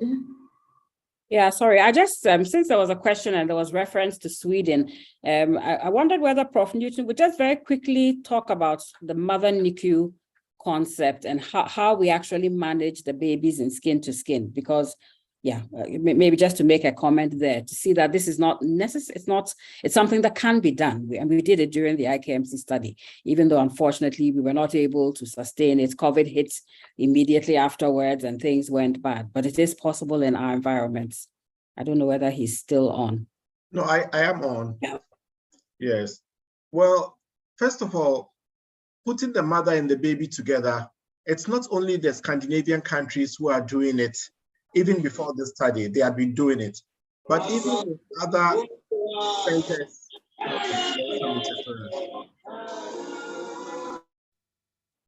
in other centers, they're also doing it. And even the way we did it here, we actually allowed the mothers to come into the NICU. And it worked. As I said, initially the inhibition was that they might be bringing infections there. But that's not what we found. They stayed with them. So I think it's more of cultural, or because that has not been the practice, we think it's going to create a problem, but they were actually with their children and they slept there with them. So if they had to go and take a wash or go use the washroom, they went and then they came back. What I was mentioning, I mentioned what's happening in India, where they've actually redesigned their units such that now the mother has a place in there. So the mother is not a visitor, it's not an intruder. She is there. And I think that actually helps. So that's what we did. And it meant actually bringing in beds, a bed which the mother is not, it wasn't like just incubators there or just having these small cots. We brought in beds which a mother could sleep on. So that's what we did. And then we put the baby in skin to skin. So it's doable if you have the will. But if even among ourselves, we are skeptical and we think that this is a red line you don't cross, because when you cross, the mother is bringing infection, then how can we sell this message to the world when we are not convinced? Yeah. And just a quick comment, even though on this issue, because someone talked about infection, and I think that we really need to rethink it, because even though we didn't actually, I know that India was analyzing blood culture, even though they've not quite published it. But I believe that, their study clearly showed that actually the babies who were in skin to skin had lower rates of sepsis and infection generally than those who were not. So I think that we all have a lot of rethinking to do. Thank you. Thank you. Dr. German, your hand is up. You may go ahead. Yes, I wanted to ask a question to Prof. Newton. We could clearly see that from the IKMC, the India relative, this was quite very significant compared to the other African countries. What were the baseline characteristics of these hospitals in terms of clinical care, the use of CPAP, caffeine, citrate, and the nurse-baby ratio, etc.? Okay, thank you very much. Now, the India setting was very similar to what we have in confinement. It was also a tertiary level care. It wasn't like they were using some small institutions. And the two groups were being treated similarly in regard to whatever you would do for this other group. The only difference is that one of them did it much earlier, that's after stabilization, and the other one did it right after birth. So it wasn't like we interfered with their normal care they would. So even in spite of this, irrespective of the baseline treatment which was being given to both groups, and you still have such a big drop of 34% reduction when even that site was not powered to see a difference in the numbers, shows that the effect size was very great in those who were put immediately after birth compared to those who were stabilized. So the things you were asking, yes, this wasn't a small hospital somewhere in the district, it's a teaching hospital in Safdarjung, big hospital, right there in Delhi. And the two groups were being treated similarly, except the initiation of skin to skin. Okay, thank you very much. Dr. Otubia, your hand is up. I don't know whether it's an old hand or it's a new one. Okay, so in the absence of this, there's a question in the chat from Dr. John Adebie Apia. He says, I think it's directed at Dr. Champon. He says, from your study, how we as orthodox medical doctors interact with the trusted traditional healers or doctors to help babies they care for as the first point of contact. I don't know whether Dr. Champon, the question is clear. Yes, I think I get what he's asking. I think I'll first attend to Prof. Planchrou's question, and then I come to Dr. Debbie's question. So for Prof. Planchroux, you wanted to know the health workers I was referring to. We interviewed midwives, nurses, nutrition officers, community health volunteers, the ashram healers, and caregivers.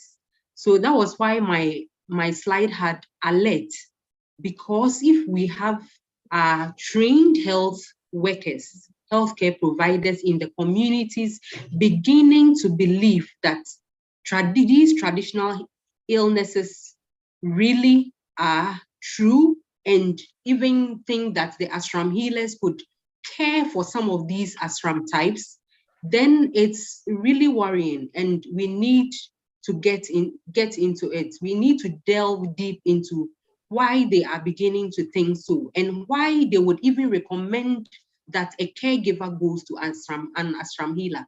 So these were just few of the findings and quotations from some of the healthcare providers. That was why we had limited time, and so I couldn't share so much from other health workers, but these were the few. And then for Dr. Davies' question, I think that one of the things I mentioned as recommendations was that we need an open discussion on this. We need to involve those from the communities, the opinion leaders, grandmothers, those who go, who give the advice, those who are in the community waiting for the preterm baby to come home with the mother, and then they start giving them advice.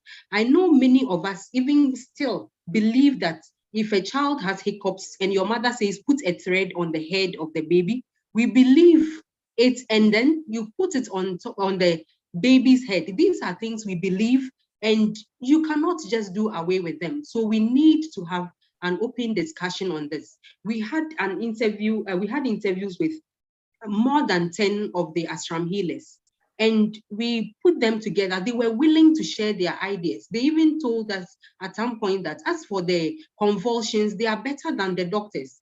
So I think if we engage them and get them to understand, this is something they pass on. When someone is dying in the family, they pass on this ashram healer title to the next person. So you train your son and he becomes the next healer. So if we don't get in, this will continue being something they pass on from one person to the other. So we need to get into the community and then get them to understand the impact of their activities on preterm birth outcomes. Thank you very much. Hello.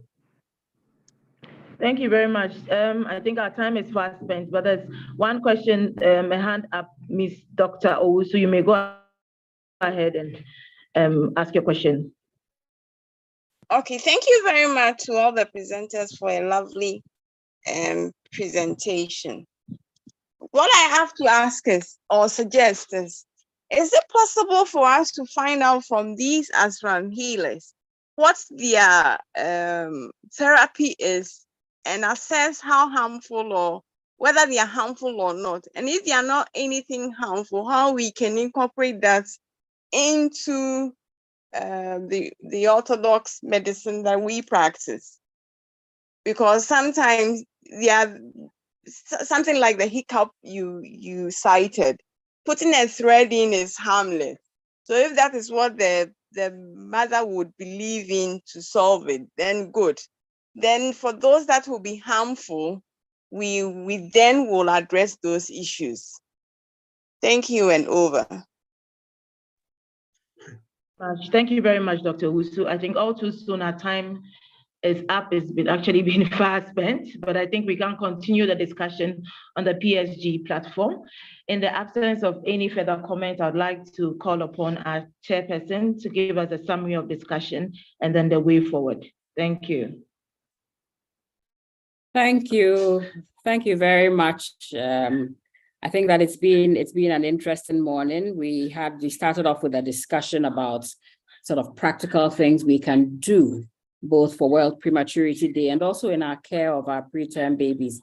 And then we had 3 very carefully chosen, very well chosen presentations. And I think each one has contributed to moving our knowledge forward. And I hope that every single person on this platform who has a role to play in the management of preterm babies will think about what things they can do. And they haven't picked from all the 3 presentations, things we can do that will make our preterm babies have a better outcome. We've actually done a second study on this cohort of babies who underwent the skin-to-skin early initiation of skin-to-skin contact, looking at their longer-term outcomes in terms of their development, their vision, hearing, all sorts of other cognitive development, and hopefully that will also be published soon. But I mean, clearly, KMC is this really absolutely amazing tool. And I think that we all need to think about ways in which we can use it creatively, safely, and effectively in order to improve our preterm outcomes. So on this note, I'd like to say a big thank you to everyone for coming, and I will hand back to the moderator. Thank you very much, Chairperson. I would like to call upon a member of the local organizing committee to give us a vote of thanks and then hopefully give us a prayer to end the session. Thank you. Thank you very much, Dr. Menu. On behalf of the members of the organizing committee and the national executives, we would like to say a big thank you to our resource persons, our chairperson, our moderator, and to you all for making time to join. I know there were a lot of activities today and you still chose to join us for this presentation, and we appreciate it. Thank you all. We hope that all that we have done today will eventually lead to improved outcomes of the preterms in our country. Thank you. Shall we have a word of prayer? Father, we thank you for bringing us together today to talk about our preterms, to learn about them and deliberate on ways that we can improve their care. We pray and we commit the rest of the year into your hands. We pray that make us better and better and help us to do our bit to help save our newborns in this country. We give you thanks in Jesus' name. Amen. Amen. Amen. Amen. God bless you. Amen. Bye-bye to everybody. Amen. Thank you. Bye. Bye.